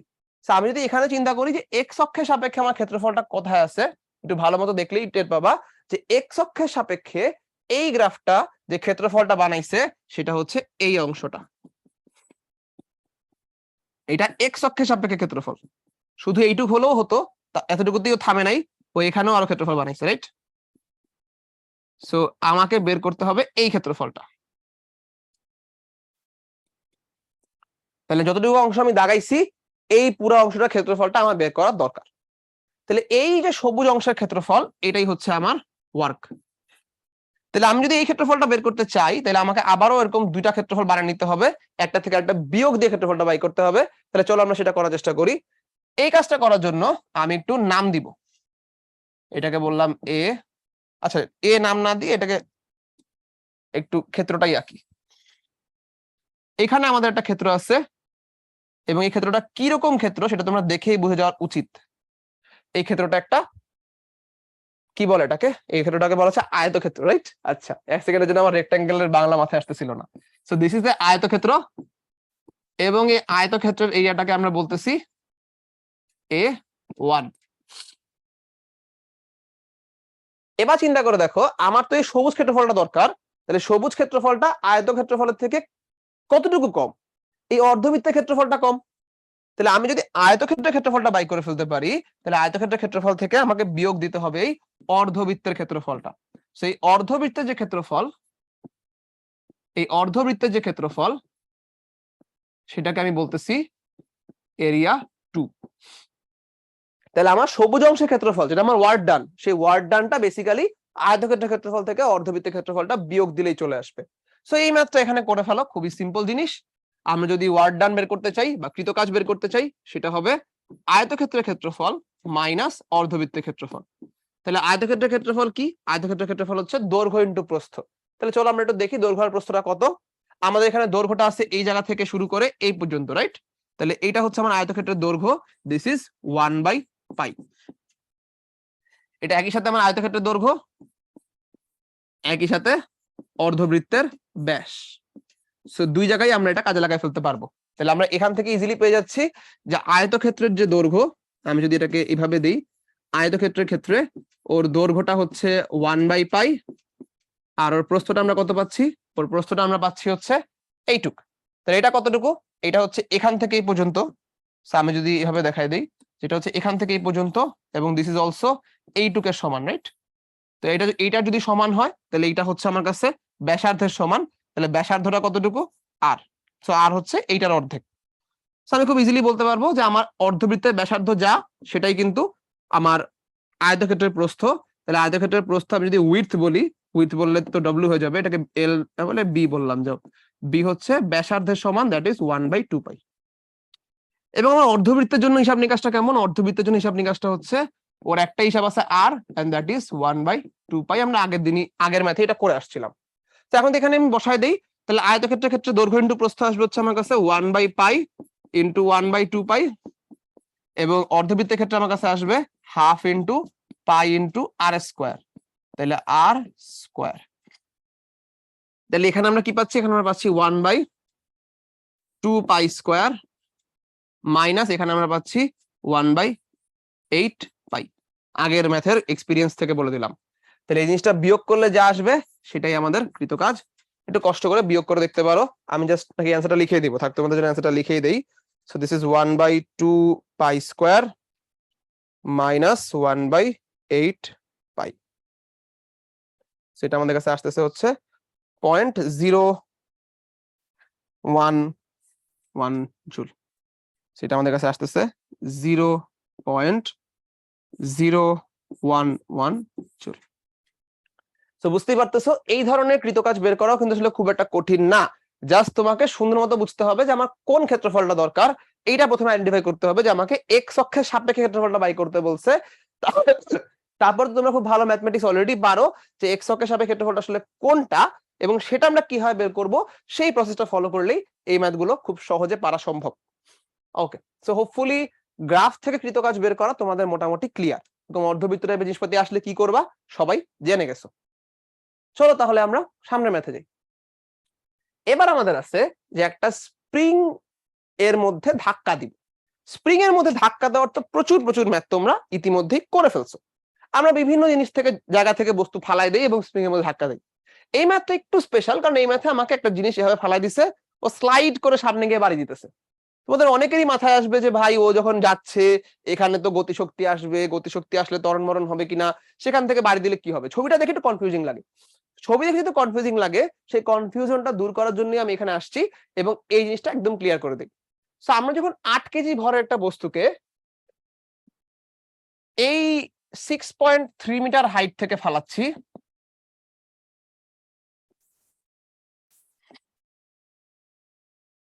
তাহলে এই জিনিসটা এই পর্যন্ত আসবে, এসে সামনে আগায় ওরা বাড়ি দিবে, রাইট? তো প্রথম যে অ্যাজাম্পশনটা আমরা করব, ইউজুয়ালি ম্যাথে দেওয়া থাকে, এই ম্যাথে দেওয়া নাই কারণ আমি যদি দূরেই তোমাদের পড়াতে চাই। তো আমি যদি প্রথমে অ্যাজাম্পশনটা করি যে এই জায়গাটা প্রবাবলি ধরে নাও যে এই জায়গাটাতে কোনো প্রকারের ঘর্ষণ নাই, এই পুরা তলটা জুড়ে কোনো ঘর্ষণ নাই, এই পুরা তলটাই প্রথম অ্যাজাম্পশনে ঘর্ষণহীন। এটা যদি ঘর্ষণহীন হয় তোমার জন্য খুবই ভালো, কারণ কোনো প্যাচাল নাই, ও এই পর্যন্ত আস্তে আস্তে একটা বেগ নিছে এবং ওই বেগ নিয়ে সামনে গিয়ে বাড়ি দিবে, কোনো প্রকারের ত্বরণ কোনো প্রকারের ঘর্ষণ এখানে কিচ্ছু নাই। তাই যদি হয় তাহলে আমি বলতে পারি যে ওইখানে যে এমজিএইচটা আছে, এই পয়েন্টে ওর যে এমজিএইচ আছে আর এই পয়েন্টে ওর যে হাফ এম ভি স্কোয়ার আছে, এরা আসলে পরস্পরের সমান, রাইট? এটা তো ছোটবেলা থেকে পড়ে আসতেছো যে একদম সর্বোচ্চ অবস্থানের যে বিভব শক্তি আর একদম সর্বনিম্ন অবস্থানের যে গতিশক্তি, এই দুইটা পরস্পরের সমান, কারণ দুইটাই ম্যাক্সিমাম এবং দুইটাই টোটাল এনার্জি সমান। তাহলে এখানকার এমজিএইচ আর এখানকার হাফ এম ভি স্কোয়ার সমান, তার মধ্যে এখানে তার মানে এখানে ও যেই পরিমাণ শক্তি নিয়ে আসছে এখানেও সেই পরিমাণ শক্তি নিয়েই আছে, এবং এই জায়গাটা তোর শক্তি কোনো ক্ষয় হবে না, এখানে বাড়িও দিবে ও একই পরিমাণে শক্তি নিয়ে। তাহলে ও যেই পরিমাণ শক্তি নিয়ে ওখানে বাড়ি দিবে সেটা আসলে প্রথম এমজিএইচ এরই সমান। তাহলে এই একই এমজিএইচ সে ওই পর্যন্ত যাচ্ছে এবং গিয়ে স্প্রিংটাকে বাড়ি দিচ্ছে।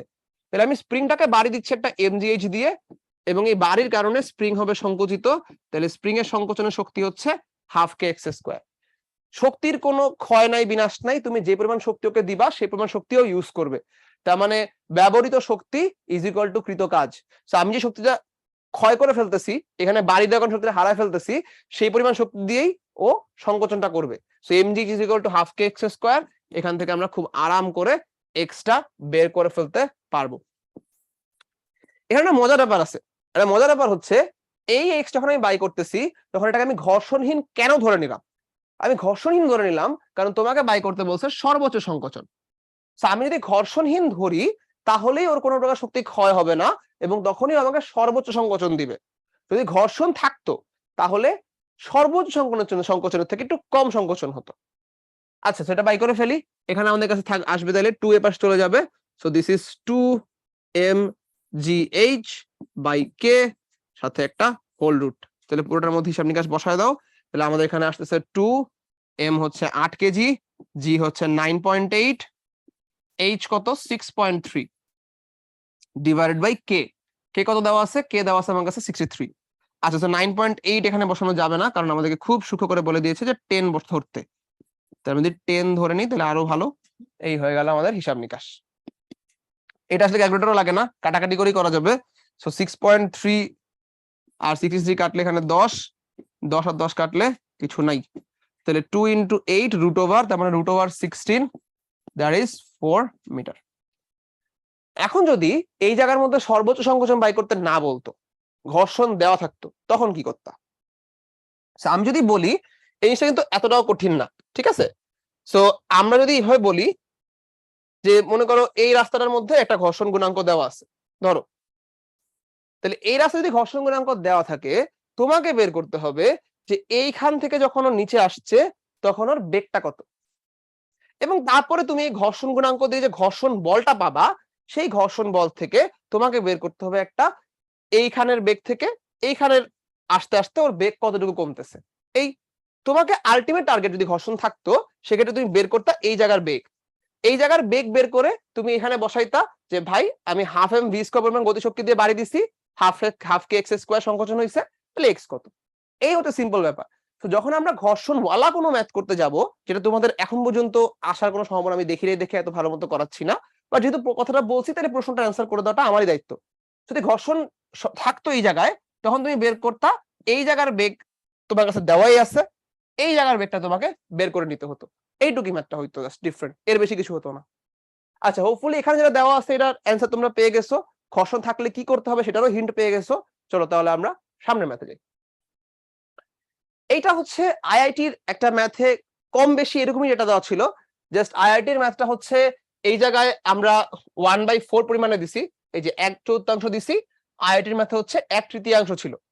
সো এই ম্যাথটা কিন্তু খুবই পপুলার এবং আইআইটিতে এটা অনেক বছর আগে আসছে এবং তারপর থেকে বিভিন্ন ভর্তি পরীক্ষায় আশেপাশের ম্যাথ আসতেছে, মানে এক্স্যাক্টলি এরকম না আসলেও আশেপাশের ম্যাথ আসতেছে।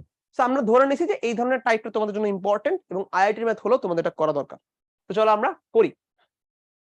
একটা 8 মিটারের শিকল, তার মানে এই শিকলটার এখান থেকে এই পর্যন্ত এই পুরো জিনিসটা হচ্ছে 8 মিটার।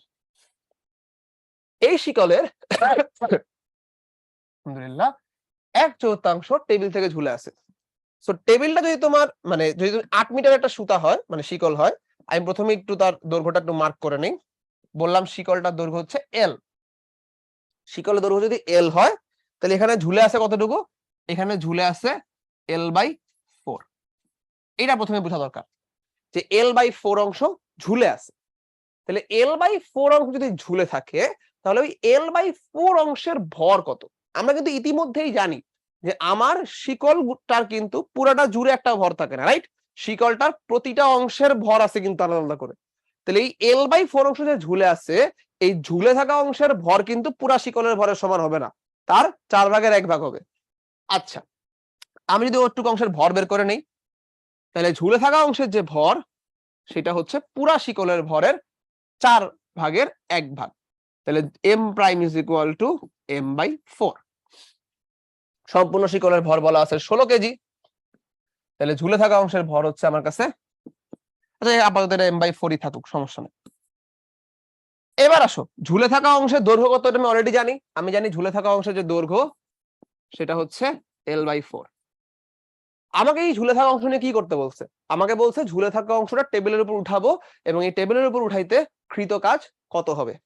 ঠান্ডা মাথায় চিন্তা করে নাও যে আমি যখন এই ঝুলে থাকা অংশটা টেবিলের উপর উঠাতে চাচ্ছি, তখন আসলে কি হচ্ছে? এই জিনিসটা এখান থেকে এই জায়গায় চলে আসবে, রাইট? তাহলে আমি যখন এই ঝুলে থাকা অংশটার লাস্ট মাথাটাকে অন্যটা কালার নেই কারণ এখানে কালো অলরেডি আছে, এটাকে যখন আমি এই জায়গায় নিয়ে আসবো, তখন আসলে কি হচ্ছে? এই মাথাটা এখানে উঠে যাচ্ছে, রাইট?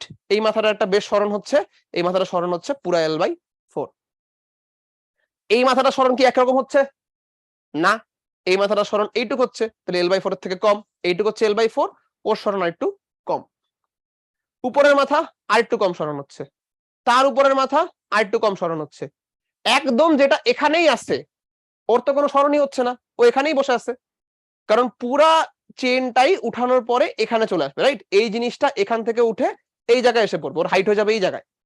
তাহলে যার হাইট অলরেডি এই পর্যন্ত ছিল, ওর তো হাইটে কোনো ডিফারেন্স হচ্ছে না, বাকি সবারই একটু একটু করে হাইটে ডিফারেন্স হচ্ছে। তাহলে বুঝতেই পারতেছো এই শিকলটা যখন আমি উঠাবো, তখন কিন্তু ভর কেন্দ্রের সরণ নিয়ে কথা বলা লাগবে। এটাকে এমনিই L/4 উঠাই দিলে হবে না। তাহলে L/4 উঠাই দিলে যদি না হয়, তাহলে এর ভর কেন্দ্রের সরণটা আসলে কত? আমরা কিন্তু সেই ছোটবেলা থেকে একই জিনিস পড়ে আসতেছি, সর্বোচ্চ সরণ এবং সর্বনিম্ন সরণ ধরতে হবে। তাহলে সর্বোচ্চ সরণ হচ্ছে এই মাথার, এটাকে আমি পুরো উপর উঠাবো, তাহলে সর্বোচ্চ সরণটা হচ্ছে h max, that is L/4। সর্বনিম্ন সরণ কার? একদম এই মাথার, ও এখানেই থেকে যাচ্ছে, ওর কোনো প্রকার সরণ হচ্ছে না, সো h মিনিমামটা হচ্ছে 0। তাহলে আমি যদি এখান থেকে সেন্টার অফ গ্র্যাভিটি সরণটা বাই করতে যাই, তাহলে সেন্টার অফ গ্র্যাভিটি সরণ আমি এখানে বের করে ফেলতে পারবো। H centre of gravity is equal two L/4 plus 0/2, that is L/8। তাহলে সকল কাজ কাম শেষ, আমি ভরও জেনে ফেলছি, আমি সেন্টার অফ গ্র্যাভিটি সরণ জেনে ফেলছি, জিও দেওয়া আছে 10 মিটার পার সেকেন্ড। চলো কৃত কাজ বের করার মাধ্যমে ম্যাথটাকে শেষ করে ফেলি। তাহলে আমি যখন কৃত কাজ বের করতে যাব, W is equal two M prime G H centre of gravity. তাহলে খুব সিম্পলি আমরা এটা বের করে ফেলতে পারবো। M প্রাইম হচ্ছে M/4, এটা হচ্ছে তারপরে G, তারপরে সেন্টার অফ গ্র্যাভিটি সরণটা হচ্ছে L/8। চলো এবার ভ্যালুগুলা বসায় দেই। M হচ্ছে 16, তাহলে 16/4 ইন্টু 10 ইন্টু L/8। সো Lটা ছিল আমার কাছে কত, 8 মিটার। সো 8/8, কোনোই ভেজাল নেই, কাটাকাটি করলেই ম্যাথ হয়ে যাবে। সো 16/4, এখানে 4 থাকতেছে একটা, 8/8 কাটলে 1, দিস ইজ 40। খুবই আরামে ঠান্ডা মাথায় শেষ করে ফেলতে পারলাম। এই ম্যাথটা রাখার আরেকটা কারণ আছে, কারণ হচ্ছে আইআইটির ম্যাথ দেখলেই আমরা মনে করি আকাশ থেকে ম্যাথ দিয়েছে মনে হয়, এই ম্যাথ তো কোনো মানুষের দ্বারা সম্ভব না। সো এই জিনিসটা কিন্তু খুবই ভুল ধারণা, এবং আইআইটি তো মানুষরাই পরীক্ষা দেয়, তারাই এই ম্যাথগুলো পেরে চান্স পায়। সো ওখানেও কিন্তু খুব আহামরি কঠিন ম্যাথ দেওয়া হয় না। সো ভয় না পেয়ে জাস্ট দেখলেই কিন্তু তুমি পারবা না তা না। সো এই ম্যাথটা কিন্তু এত কঠিন ছিল না যতটা তোমরা চিন্তা করছো হয়তো আইআইটি দেখে। সো ম্যাথটা খুবই সোজা, আমি রিক্যাপ করে দিই একবার, আরো হয়তো ভালো মতো বুঝে যাবা। একটা বড় শিকলের 4/1 অংশ ঝুলে আছে, তাহলে এই ঝোলা অংশটাকে আমি উপরে উঠায় ফেলতে চাই। তাহলে আমি যদি ঝোলা অংশটাকে উপরে উঠায় ফেলতে চাই, এখানে গ্যাঞ্জাম কি কি আছে এটা প্রথমে বুঝে নাও আরেকবার। 1 নাম্বার গ্যাঞ্জাম, পুরো শিকলটা ঝুলে নাই, তাহলে ঝুলে থাকা অংশের যে শিকল, সেই শিকলের ভরটা তোমাকে আলাদা করে বের করতে হবে। তাহলে ঝুলে থাকা অংশের ভর আমরা একটু আলাদা করে বের করে নিছি। তারপরে ঝুলে থাকা অংশ যখন উঠাবো, তখন কিন্তু পুরো অংশের একই সরণ হবে না। এই নিচের অংশটা সর্বোচ্চ সরণ হবে এই পুরাটা, উপরের অংশের সরণই হবে না, এখান থেকে এখানে আসবে, কিন্তু ওর হাইটে কোনো ডিফারেন্স নাই। তাহলে এই দুইটা সর্বোচ্চ এবং সর্বনিম্ন সরণের যখন আমরা গড় করব, তখন আমরা পাবো এই শিকলের সেন্টার অফ গ্র্যাভিটির সরণ, এবং সেটা আমরা বের করে নিলাম এই জায়গায়। তাহলে সেন্টার অফ গ্র্যাভিটির সরণ এবং ভর যখন বের হয়ে গেছে, বাকি ম্যাথ সোজা, simple, W is equal two mgh, তোমার ম্যাথ ডান। সো বুঝতেই পারতেছো যে এই আইআইটির ম্যাথটাও কিন্তু তোমার করার মতোই এবং খুব আহামরি কঠিন কিছু না। সো এটাকেই যদি আমরা আরেকটু সামনে আগাই, তাহলে আমরা নেক্সট ম্যাথে চলে যাব, এবং নেক্সট ম্যাথে আমাদেরকে বলছে যে এই শিকলটাই যদি পিছলায় পড়ে, তাহলে যেই মুহূর্তে ওর টেবিল থেকে পুরোপুরি আলাদা হয়ে যাবে, সেই মুহূর্তে ওর বেগ কত। আচ্ছা ঠিক আছে, তাহলে এই ম্যাথটা আমরা করে ফেলার চেষ্টা করি। দেখো গত ম্যাথের আদলেই সেম টাইপের একটা ম্যাথ দেওয়া আছে। আমরা গত ম্যাথ থেকে অলরেডি জানি যে ও যখন ঝুলে আছে তখন ওর ভর কত। ও যখন ঝুলে আছে, আচ্ছা দুঃখিত, ও যখন ঝুলে আছে, ঝুলে থাকা অবস্থায় ওর ভরটা হচ্ছে M/4, গত ম্যাথ থেকে আমরা জানি। পাশাপাশি আমরা জানি ও যখন ঝুলে আছে তখন ওর ভার কেন্দ্রটা কোথায় আছে। ও যখন ঝুলে আছে তখন ওর ভার কেন্দ্র আছে এই জায়গায়, রাইট, L/2। দিস ইজ ঝুলে থাকা অবস্থা, সরি L/8, কি লিখলাম এটা, L/8, এই জায়গায় ভার কেন্দ্রটা আছে। তাহলে ঝুলে থাকা অবস্থায় যে ওর ভার কেন্দ্র, এটাকে যদি H1 লিখি, দ্যাট ইজ L/8। এবার প্রথম অংশের M এবং H আমরা জানি। যদি এই জিনিসটা পিছলায় পড়া শুরু করে, তাহলে পিছলায় পড়তে পড়তে আস্তে আস্তে ওর মধ্যে একটা বেগের সঞ্চার হবে, অবভিয়াসলি হবে। এবং শুরুতে ওর আদিবেগটাও শূন্য বলা আছে, তার মানে শুরুতে আদিবেগ শূন্য, মানে প্রথমে যখন এরকম স্থির অবস্থায় ছিল, যার M আর H আমরা বাই করছি, সেই অবস্থায় ওর মধ্যে কোনো গতিশক্তি নাই। এখন আস্তে আস্তে পিছলায় পড়তে পড়তে গতিশক্তি সঞ্চার হওয়া শুরু করবে, এবং বিভব শক্তিটা অবশ্যই আস্তে আস্তে কমতে থাকবে। তাহলে ও যখন এরকম ঝুলে পড়তেছে, তখন তুমি চিন্তা করে দেখো যে এরকম ঝুলে পড়লে আস্তে আস্তে যখন এই দিকে চলে আসবে, তখন আস্তে আস্তে কি হবে, আস্তে আস্তে হচ্ছে এই জিনিসটা পুরোপুরি নিচে পড়ে যাবে। আমি যদি ছবিটা একটু কষ্ট করে আরেকবার আঁকার চেষ্টা করি, এখানেই মনে করো। সো পরবর্তী অবস্থায় এই শিকলটা এরকম একটা জায়গায় আছে, তাহলে এই শিকলটা এখন পুরোপুরি এরকম একটা জায়গায় চলে আসবে, রাইট। তাহলে এই যদি চলে আসে, তাহলে এখানে হচ্ছে পুরা ভরটা চলে আসছে এবার নিচে, এবং অবশ্যই এবার ওর ভর কেন্দ্রটা কোথায় আছে, এবার ওর ভর কেন্দ্রটা আছে এখান থেকে এইটুকু, তাহলে এই পুরোটা এবার L/2, রাইট, বুঝতেই পারতেছো। আমি যদি বলি যে শুরুতে ওর মধ্যে যে বিভব শক্তিটা ছিল, সেটা ছিল জাস্ট এইটুকু অংশের জন্য, কারণ এই পুরোটাই আমার h/2 তে আছে, রাইট? এবং এই সময় ওর মধ্যে একটা গতিশক্তিও এসে পড়বে। তাই যদি হয় তাহলে আমরা এখানে সিম্পলি লিখতে পারি যে EP1 প্লাস EK1 প্রথম অবস্থা total Shakti is equal two EP2 plus EK2, right? বুঝতেই পারতেছো? আচ্ছা,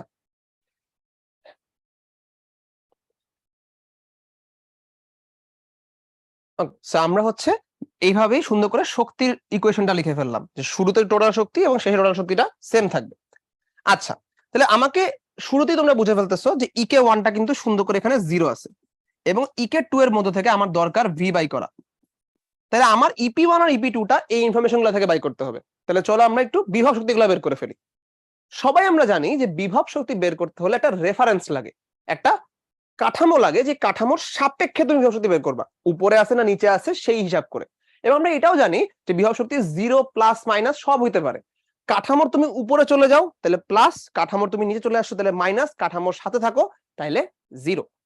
সারা জীবন এই কাঠামোটা তুমি পড়ছো ভূমি, কিন্তু ভূমি থেকে কি তুমি আসলে এখানে কাজটা করতে পারো কিনা চিন্তা করে দেখো তো। এটা যদি আমার ভূমি হয়, ইফ দিস ইজ মাই ভূমি, তাহলে এই ভূমি থেকে কি আমি এটার হাইট জানি? জানি না। ভূমি থেকে আমি এটার হাইট জানি? জানি না। তাহলে আমাকে এখানে কাঠামো হিসেবে কিন্তু ভূমি ইউজ করলে চলবে না, আমাকে এখানে কাঠামো হিসেবে ইউজ করতে হবে এইটা। সো যে আমি যদি কাঠামো হিসাবে এই টেবিলটাকে ইউজ করি তাহলে কিন্তু আমার জন্য বেটার। তাহলে এই টেবিলটাকে আমি বললাম আমার এই পার্টিকুলার অঙ্কের জন্য রেফারেন্স। তাহলে টেবিলটা যদি আমার রেফারেন্স হয় তার মানে তুমি যখন টেবিলের উপরে আসো তোমার বিভব শক্তি 0, তুমি যখন টেবিল থেকে নিচে যাচ্ছ মাইনাস, টেবিল থেকে উপরে উঠলে প্লাস। তাহলে দুই ক্ষেত্রেই কিন্তু আমার চেইনটা টেবিল থেকে নিচের দিকে ঝুলে আসছে, সুতরাং দুই ক্ষেত্রেই ওর বিভব শক্তিটা মাইনাস হবে। প্রথম ক্ষেত্রে বিভব শক্তিটা কত হবে? প্রথম ক্ষেত্রে ওর টেবিল থেকে যে নিচে যাচ্ছে সেটা আসছে L/8 পরিমাণ, এবং সেকেন্ড ক্ষেত্রে টেবিল থেকে যেটুকু নিচে আসছে সেটা হচ্ছে L/2 পরিমাণ। তাহলে এবার সুন্দর মতো তুমি এই জিনিসগুলোই এই জায়গাটাতে বসাই দিবা। তাহলে আমি যখন এখানে EP1 বের করতে যাব, EP1 হচ্ছে প্রথম ক্ষেত্রেরটা, প্রথম ক্ষেত্রের বিভব শক্তি হবে মাইনাস M/4, কারণ এই যে M1 আমি আগে থেকে বের করে রাখছিলাম, ইনটু জি, জি কি এখানে কোনো না, জি এর কোনো কাহিনী দেওয়া নাই, তাহলে এখানে থাকলো জি, জি এর মতোই, ইনটু L/8। প্রথম বিভব শক্তিটা গতি শক্তিটা 0 থাকলো 0, EP2 হচ্ছে মাইনাস, এবার পুরা চেইনটাই নিচে পড়ে গেছে, এবার কোনো M/4 এর কাহিনী নাই, ইনটু জি ইনটু L/2 প্লাস এবার একটা গতি শক্তিও আছে। তাহলে এইবার এই জিনিসটা ক্যালকুলেশন করে আমরা ভি বাই করব। তাহলে প্রথমে যে জিনিসটা সেটা হচ্ছে এখান থেকে তোমার এখন পুরো ক্যালকুলেশনটা করতে হবে। সো আমি যদি প্রত্যেকটা থেকে এম কেটে দিই তাহলে আমার জন্য কষ্ট কমে গেল। তাহলে প্রথমে সব জায়গা থেকে এম কেটে দিব, তাহলে এম এম এম কাটা। তো তাহলে বাই ক্যালকুলেশন করি। তাহলে বাই ক্যালকুলেশনটাকে এটাকে উঠায় একটু উপরে নিয়ে গেলে মানে আমার জন্য সুবিধা হয়। আচ্ছা, নাকি এখানেই করে ফেলবো, এটাকে উঠায় এই জায়গায় নিয়ে আসলাম। তাহলে এই জায়গায় উঠে যদি এখানে নিয়ে আসি তাহলে আমার কাছে এখানে থাকতেছে মাইনাস 1/4 ইন্টু জি ইন্টু L/8। তাহলে এল কত? এল তো আমি আগের ম্যাথ থেকেই জানি, আগের ম্যাথে আমাদের এল কত ছিল? আগের ম্যাথে আমাদের এল ছিল হচ্ছে 8 মিটার, রাইট? তাহলে 8 মিটার যদি হয় এটা হচ্ছে 8/8। তার সাথে যদি আমি এখন এখানে হিসাব নিকাশ করে ফেলি আমার কাছে এই পাশ থেকে এটা প্লাস চলে আসবে, সেখানে হবে প্লাস জি ইন্টু L/2। তাহলে জি হচ্ছে সেই 9.8 ইন্টু L/2, তাহলে L/2 হচ্ছে 8/2 ইজ ইকুয়াল টু আমরা পাচ্ছি half M V square. So half M তো চলে গেছে, so half into V square. এখান থেকে আমাদের একটু কষ্ট করে ভি বের করতে হবে। তাহলে আমরা এখান থেকে এখন ভি বাই করবো। চলো, 1/4 ইন্টু 9.8 কত আসে? সেটা আমাদের কাছে 9.8/4, সেটা আমাদের কাছে আসবে হচ্ছে 2.45, সেটা আমাদের কাছে আসতেছে মাইনাস 2.45, আর এখানে প্লাস এখানে আসবে হচ্ছে 9.8 into 4, that is 39.2 is equal to half V square. সেখান থেকে যদি আমরা ভি বাই করতে চাই তাহলে খুব আরামসে এখান থেকে ভি বাই হয়ে যাবে। সো দিস ইজ 39.2 তো আসি আমার কাছে, এস থেকে 39.2 থেকে আমরা বিয়োগ করবো 2.45 ইন্টু করে দিব 2, এই জিনিসটাকে রুট করলেই চলে আসবে আমাদের কাছে ভি। সো দিস ইজ 73.5 কে আমরা রুট করে দিচ্ছি এবং এটাকে রুট করে দিলে আসবে হচ্ছে 8.57 মিটার পার সেকেন্ড। সো বুঝতেই পারতেছো ম্যাথটা কিন্তু দেখতে কঠিন, কিন্তু এতটাও কঠিন না যদি তুমি জিনিসটা বুঝতে পারো যে বিভব শক্তির একটা রেফারেন্স আছে এবং সেই রেফারেন্স থেকে বিভব শক্তি মাপতে হয়। আমার কাছে শুরুতেই দেওয়া আছে এই আদি বেগটা শূন্য, এই আদি বেগ নিয়ে কোনো টেনশন নেই, এখানে গতিশক্তি শূন্য। এখানকার বিভব শক্তি দরকার, পরবর্তী অবস্থায় বিভব শক্তি দরকার এবং পরবর্তী অবস্থায় বেগটা আমি ওখান থেকে পেয়ে যাবো। সো বুঝতেই পারতেছো যে এখানে কিন্তু এত গ্যাঞ্জামওয়ালা কোনো ম্যাথ এটা না। ছোট করে আরেকবার রিক্যাপ করে দিই যে কি হচ্ছিল। সো আমরা যখন এখানে হিসাব নিকাশ করতে গেছি আমরা দেখছি যে এই ম্যাথের মধ্যে আমাদের কাছে এই জায়গাটাতে ভর আছে m/4, এই জায়গাটা আমার রেফারেন্স থেকে নিচে আছে l/8 ওর ভর কেন্দ্রের সরণ। পরবর্তী অবস্থায় পুরা চেনটাই নিচে পড়ে গেছে, তাহলে এই অবস্থায় পুরা ভরটাই বাইরে এবং এই অবস্থায় ভর কেন্দ্রের সরণ হচ্ছে l/2। তাহলে আমরা EP1 বাই করছি -m/4 g l/8 এবং এখান থেকেই আমরা EP2 বাই করছি -mg l/2। সব জায়গা থেকে m কেটে দাও, তাহলে আমাদের কাছে হিসাব নিকাশ চলে আসবে যে gl/32। সো gl/32 যদি আমি এখানে করে ফেলি তাহলে আমার কাছে হিসাব নিকাশ আসে পড়ে 9.8 ইনটু l, দ্যাট ইজ 8, নিচে হচ্ছে 32, right? So 8 into 9.8 by 32। So হিসাব নিকাশ আমরা ঠিকঠাকই করছি 2.45। এখানে যখন তুমি করবা এই জিনিসটাকে এই পাশে নিয়ে আসো, সো gl/2, সো gl/2 যদি তুমি করে ফেলো তাহলে এগেইন তোমার কাছে চলে আসবে 9.8 ইনটু 4। এই হিসাব নিকাশ আমরা ঠিকঠাকই করছি 29.2। এখান থেকে 2.45 মাইনাস করে দাও, তাহলে আমাদের কাছে 36.75। এই জিনিসটাই হয়ে যাচ্ছে হাফ ভি স্কয়ার, কারণ এমটা আমি আই কেটে ফেলছি। তাহলে 2 দিয়ে এটাকে গুণ দিয়ে দাও, 2 দিয়ে এটাকে গুণ দিয়ে দিলেই 73.5 এবং ভি যদি বাই করতে চাচ্ছি জাস্ট একটা রুট লাগবে, বাই কাহিনী অটোমেটিক ডান। সো এই জিনিসই আমাদের এখানে করা লাগছে এবং খুবই সহজভাবে কিন্তু আমরা করতে পারছি। জাস্ট যদি মাইনাস জিনিসটা তুমি বুঝে থাকতে পারো বাকি ম্যাথ কিন্তু স্ট্রেট ফরওয়ার্ড। হোপফুলি বুঝে ফেলছো। চলো আমরা লাস্টে আরেকটা ম্যাথ করবো এবং এটা আইআইটি 2003 এর এবং অথেন্টিসিটি বজায় রাখার জন্য এটাকে আমরা বাংলাও করিনি, আমরা সরাসরি ইংলিশই রাখছি যাতে আমরা সরাসরি আইআইটির একটা ম্যাথই তোমাদের করাতে পারি। আগেরটা আমরা বাংলা করছি দেখে সিমিলার টু আইআইটি লিখছি, রাইট? সো এটা বাংলা করে নেই, সরাসরি আইআইটির ম্যাথ। আগে প্রশ্নটা বুঝে নাও, বাংলা করে বুঝাই দিব, তাও প্রশ্নটা করবো। So a body is moved along a straight line by a machine delivering a constant power. The distance moved by the body in time t is proportional to what? তার মানে একটা বস্তু, সেই বস্তুকে আমরা একটা স্ট্রেট লাইন সরল রেখায় মুভ করাচ্ছি এবং মুভ করাচ্ছি একটা কনস্ট্যান্ট পাওয়ারে। তার মানে যে পাওয়ারটা আছে সেই পাওয়ারটা কিন্তু কনস্ট্যান্ট, ক্ষমতা কিন্তু এখানে ধ্রুবক, ক্ষমতা কিন্তু ভাই ধ্রুবক। তো ক্ষমতা যদি ধ্রুবক হয় তাহলে জিজ্ঞেস করছে যে এই ধ্রুব ক্ষমতার একটা বস্তুকে যখন সরল রেখায় তুমি নিয়ে যাচ্ছ তখন সেই বস্তুর অতিক্রান্ত দূরত্ব টাইমের সাথে কিভাবে সম্পর্কিত। তাহলে এই বস্তু যে অতিক্রান্ত দূরত্ব করছে, ও যে এস কভার করতেছে, সেই এস বা তুমি যেহেতু দূরত্ব নিয়ে কথা হচ্ছে এটাকে এক্সও বলতে পারো, তাহলে এক্স বা এস যেটাই বলতে চাও সরণ বা দূরত্ব, সেটা সময়ের সাথে কিভাবে সম্পর্কিত সেটা জিজ্ঞেস করা হয়েছে। তাহলে সরণের সাথে সময় সম্পর্ক বাই করতে হবে যদি পাওয়ারটা কনস্ট্যান্ট থাকে এবং স্ট্রেট লাইন সরল রেখায় তুমি ওকে নিয়ে যাও। তাহলে সরল রেখায় যখন তুমি নিয়ে যাচ্ছ, সরল রেখা বরাবর বল প্রয়োগ করে, তখন আমরা একটা ইকুয়েশন জানি, তোমাদের সবার মনে থাকা উচিত, সেটা হচ্ছে পাওয়ারের যে ইকুয়েশন সেটা হচ্ছে P is equal to F into V। সবার মনে আছে না? সাথে একটা cos থিটা থাকে, কিন্তু যেহেতু সরল রেখা বরাবর বল প্রয়োগ করতে করতে আমি নিয়ে যাচ্ছি, সুতরাং এখানে আমি ধরলাম যে বল এবং সরণ একই দিকে, তাইলে বল এবং বেগ যেহেতু একই দিকে cos থিটাটা 1। এটা সবার মনে থাকার কথা, সবার মনে আছে হোপফুলি। এখানে একটা বড় কথা বলা আছে, সেটা হচ্ছে পাওয়ারটা কনস্ট্যান্ট। তার মানে এই যে পাওয়ার বা ক্ষমতা সেটা ধ্রুবক। এটা যদি ধ্রুবক হয় তাহলে আমরা সুন্দর করে এটা একটু ভেঙে লিখতে পারি যে P is equal to যেহেতু FV, তাহলে এই জায়গায় এই পিটা কনস্ট্যান্ট হইলে আমি লিখতে পারি M A তার সাথে V, এটা একটা কনস্ট্যান্ট C, সিটা আমরা এখানে একটা ধ্রুবক ধরছি, এটা ধ্রুবক। পাওয়ার যাই হোক সেটা একটা ধ্রুবক, এটা কোনো চলক না। এখন এ কে তুমি কি লিখতে পারো? একে তুমি লিখতে পারো dv/dt, তাই তো? বুঝতেই পারতেছো যে এই ত্বরণ থেকে এবং বেগ থেকে আমাকে যেতে হবে সরণ পর্যন্ত, তাহলে অবশ্যই ডিফারেন্সিয়াল ইন্টিগ্রেশনের কাজ আছে। তাহলে এই জিনিসকে তুমি ডিডিটাকে ও পাশে পাঠিয়ে দাও, তাহলে তোমার কাছে চলে আসতেছে m dv into v, এখানে c dt। তাহলে এই ফরমেশন দেখি তোমার মাথায় চলে আসা উচিত একটা ইন্টিগ্রেশন করা দরকার। তাহলে এই ফরমেশনটা দেখে আমরা এখন করে দিব একটা ইন্টিগ্রেশন। এটাকে উঠাই এখানে নিয়ে যাই, একটা ইন্টিগ্রেশন করে ফেলি। তাহলে এখানে আমাদের কাছে আসবে এম আসছে এক পাশে, ইন্টিগ্রেশন অফ ভি ডিভি, এখানে আসবে সি থাকুক বাইরে, ইন্টিগ্রেশন অফ ডিটি। ইন্টিগ্রেশনের লিমিটও লাগবে। তাহলে আমি 0 টাইম থেকে টি টাইম পর্যন্ত ইন্টিগ্রেশন করতে যাচ্ছি। তাহলে 0 টাইম থেকে টি টাইম পর্যন্ত ইন্টিগ্রেশন করি। এবং তাহলে এখানেও যখন শুরুতে ছিলাম তখন শুরুতে তো কোনো বেগ থাকার কথা না, তাহলে 0 থেকে ভি পর্যন্ত ইন্টিগ্রেশন হবে। তাহলে এখানে ইন্টিগ্রেশন করলে তুমি কি পাবা? এখানে ইন্টিগ্রেশন করলে পাবা তুমি m into V square by 2। তাহলে m into V square by 2 পাইলাম। আর এখানে ইন্টিগ্রেশন করে তুমি কি পাবা? c into T. তাহলে যেহেতু আমার দিন শেষে লাগবে একটা ডিস্টেন্স, তাহলে এই ভি থেকে আমি ডিস্টেন্স বাই করতে পারবো। তাহলে ভি থেকে ডিস্টেন্স বাই করতে হলে আমার এই পাশে শুধুমাত্র ভি লাগবে, বাকি সবাইকে অন্য পাশে নিয়ে যাওয়া লাগবে।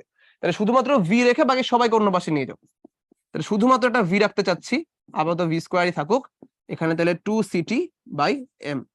তাহলে শুধুমাত্র ভি থাকলে V is equal to root over 2c by m, তার সাথে যেহেতু টি আমার চলক তাহলে টি টু দি পাওয়ার হাফ রেখে দিলাম সাইডে। এবার তুমি চিন্তা করো যে ভাই ভি তো চলে আসছে, তাহলে ভি কে কি লেখা যায়? ভি কে লেখা যায় dx dt। তাহলে বুঝতেই পারতেছো সরণের চেহারা কিন্তু আমরা দেখতে পাচ্ছি। তাহলে যে জিনিস আমার দরকার ছিল সেই চেহারা কিন্তু আমি দেখে ফেলছি, এবং এখন জাস্ট একটা ইন্টিগ্রেশন করলেই এই সরণ চলে আসবে এবং আমার কাজ শেষ। তাহলে আমি এখানে বলবো dx টাকে এক পাশে রেখে dt কে অন্য পাশে নিয়ে যাও। তাহলে এখানে ইন্টিগ্রেশন অফ dx, এখানে ধ্রুবক অংশটা বাইরে থাকবে, কোনো সমস্যা নেই ধ্রুবক নিয়ে আমার। আর এই জায়গায় আমার ইন্টিগ্রেশনটা হয়ে যাবে টি টু দি পাওয়ার হাফ, তার সাথে ডিটি। লিমিট গুলো আবারও বসায় দাও, 0 থেকে টি এবং 0 থেকে এক্স। তাহলে এখানে ইন্টিগ্রেশনের রেজাল্টটা হবে শুধু একটা এক্স। এখানে root over 2c by m থাকলো ওর মতোই। আর এখানে T to the power half কে ইন্টিগ্রেশন করলে কি হয় আমরা সবাই জানি, এই হাফের সাথে এক যোগ হয়ে যাবে আর ওটা দিয়ে নিচে ভাগ হয়ে যাবে। তাহলে আমরা এখানে পাবো ইনটু, নিচে তো টি টু দি পাওয়ার 3/2 এবং এই 3/2 দিয়ে নিচে ভাগ, সো দ্যাট ইজ 2/3। তাহলে এই যে রেজাল্টটা আমার কাছে আসছে, এইটা একটা ধ্রুবক, এটাও একটা ধ্রুবক। তাহলে এই দুইটা তো ধ্রুবক, তাহলে এই দুটো নিয়ে আমার কাজ নাই। আমি যদি প্রপোর্শনাল যাচ্ছি, প্রপোর্শনালে ধ্রুবক নিয়ে কোনো কাজ নাই। তাহলে দিন শেষে আমার কাছে প্রপোর্শনালের রেজাল্টটা আসতেছে, অতএব সরণ is proportional to T to the power 3/2। That is your result. তাহলে যে রেজাল্টটা আমি খুঁজতেছিলাম সেই রেজাল্টটা আমরা এখানে এসে পেয়ে গেছি, যে সরণ is proportional to T to the power 3/2। বি নাম্বারটা আমার অ্যান্সার। সো আইআইটির ম্যাথ একটু কষ্ট তোমায় করতে হবে, কিন্তু এই কষ্টটা কিন্তু খুবই তোমার সিলেবাসের মধ্যে এবং সবই তুমি পারো এমন কষ্ট। সেরকম ম্যাথগুলো আমরা বাছাই করছি যেটা তোমার সিলেবাসের মধ্যে করা সম্ভব, এবং করলে তোমাদের জন্য এরকম টাইপের ম্যাথড দেখা থাকলে তোমার পরীক্ষার সুবিধা। সো দেখো প্রথমে ম্যাথটা আমরা কি দেখছিলাম? আমরা প্রথমে ম্যাথটা দেখছিলাম যেটা কনস্ট্যান্ট পাওয়ার আছে, আর কোনো ইনফরমেশন নেই, শুধু পাওয়ারটা কনস্ট্যান্ট। তাহলে সেই কনস্ট্যান্ট পাওয়ার থেকে আমাকে পৌঁছাইতে হবে এক্স এবং টি তে। তাহলে পাওয়ারের ইকুয়েশনের মধ্যে কোন ইকুয়েশনের মধ্যে তুমি এক্স এর সাথে সম্পর্কিত কিছু একটা পাও, এই ইকুয়েশনটাই। কারণ এই ভি থেকে তুমি শেষ পর্যন্ত এক্স এ পৌঁছাতে পারবা। তাহলে এফটাকে আমি ভাঙলাম, এফ থেকে আমার এক্স এর মতো কিছু একটা নিয়ে আসা লাগবে। তাহলে এফটাকে ভেঙে এম এ নিয়ে আসলাম, এর মধ্যে এক্স আছে আমরা জানি। তাহলে এটাকে ভাঙলাম ডিভি ডিটি তে, এখন ভি আর ডিভি এক হয়ে গেছে। তাহলে ভি আর ডিভি কে এক পাশে রাখবো, ডিটি কে ওপাশে পাঠিয়ে দিয়ে ইন্টিগ্রেশন করে দিব। তাহলে ভি আর ডিভি কে একসাথে ইন্টিগ্রেশন করে আমরা ভি স্কয়ার বাই 2 পাইছি, আর ডিটি কে ইন্টিগ্রেশন করে পাইছি টি। ভি এর মধ্যে থেকে এক্স বাইর হবে আমরা জানি, এইটুক নলেজ আমাদের আছে যে ভি এর মধ্যে থেকে একটা এক্স বাইর হবে। তাহলে ভি কে এক পাশে রেখে বাকি সবাইকে অন্য পাশে পাঠিয়ে রুট করে দিব। ভি এর মধ্যে থেকে একটা এক্স বাইর হইলো, সেই এক্সটাকে একদম আলাদা করে ফেলার জন্য ইন্টিগ্রেশনটা করা লাগবে। তাহলে ডিএক্স কে এক পাশে রেখে ডিটি কে ওপাশে পাঠিয়ে দিলাম, এইটুকু অংশ ধ্রুবক। ডিটি আর T to the power half integration করে T to the power 3/2 into 2/3 হবে। আর এখানে ডিএক্স কে ইন্টিগ্রেশন করলে পাবো X. Root over 2c by m এবং 2/3 ধ্রুবক, তাই এদেরকে বাদ দিয়ে দিলাম। x is proportional to T to the power 3/2 চলে আসছে। সো ম্যাথটা লেন্দি, কিন্তু ম্যাথটা কিন্তু কঠিন না। সো আইআইটির ম্যাথ যে তোমরা পারো না কথাটা কিন্তু ভুল, জাস্ট ভয় না পেয়ে একটু চেষ্টা করতে হয়। সেই ম্যাথটা হোপফুলি সবাই বুঝে ফেলছো। উইথ দ্যাট আজকে ক্লাস শেষ। ওয়ার্ক পাওয়ার এনার্জির আরেকটা অ্যাডভান্স ক্লাস নিয়ে তোমাদের সাথে আবার দেখা হবে, বা হয়তো অন্য কোনো চ্যাপ্টারে দেখা হবে। ততদিন বন্ধু সুস্থ থেকো, ভালো থেকো, উদ্ভাসন শিক্ষা পরিবারের সাথে থেকো। আসসালামু আলাইকুম।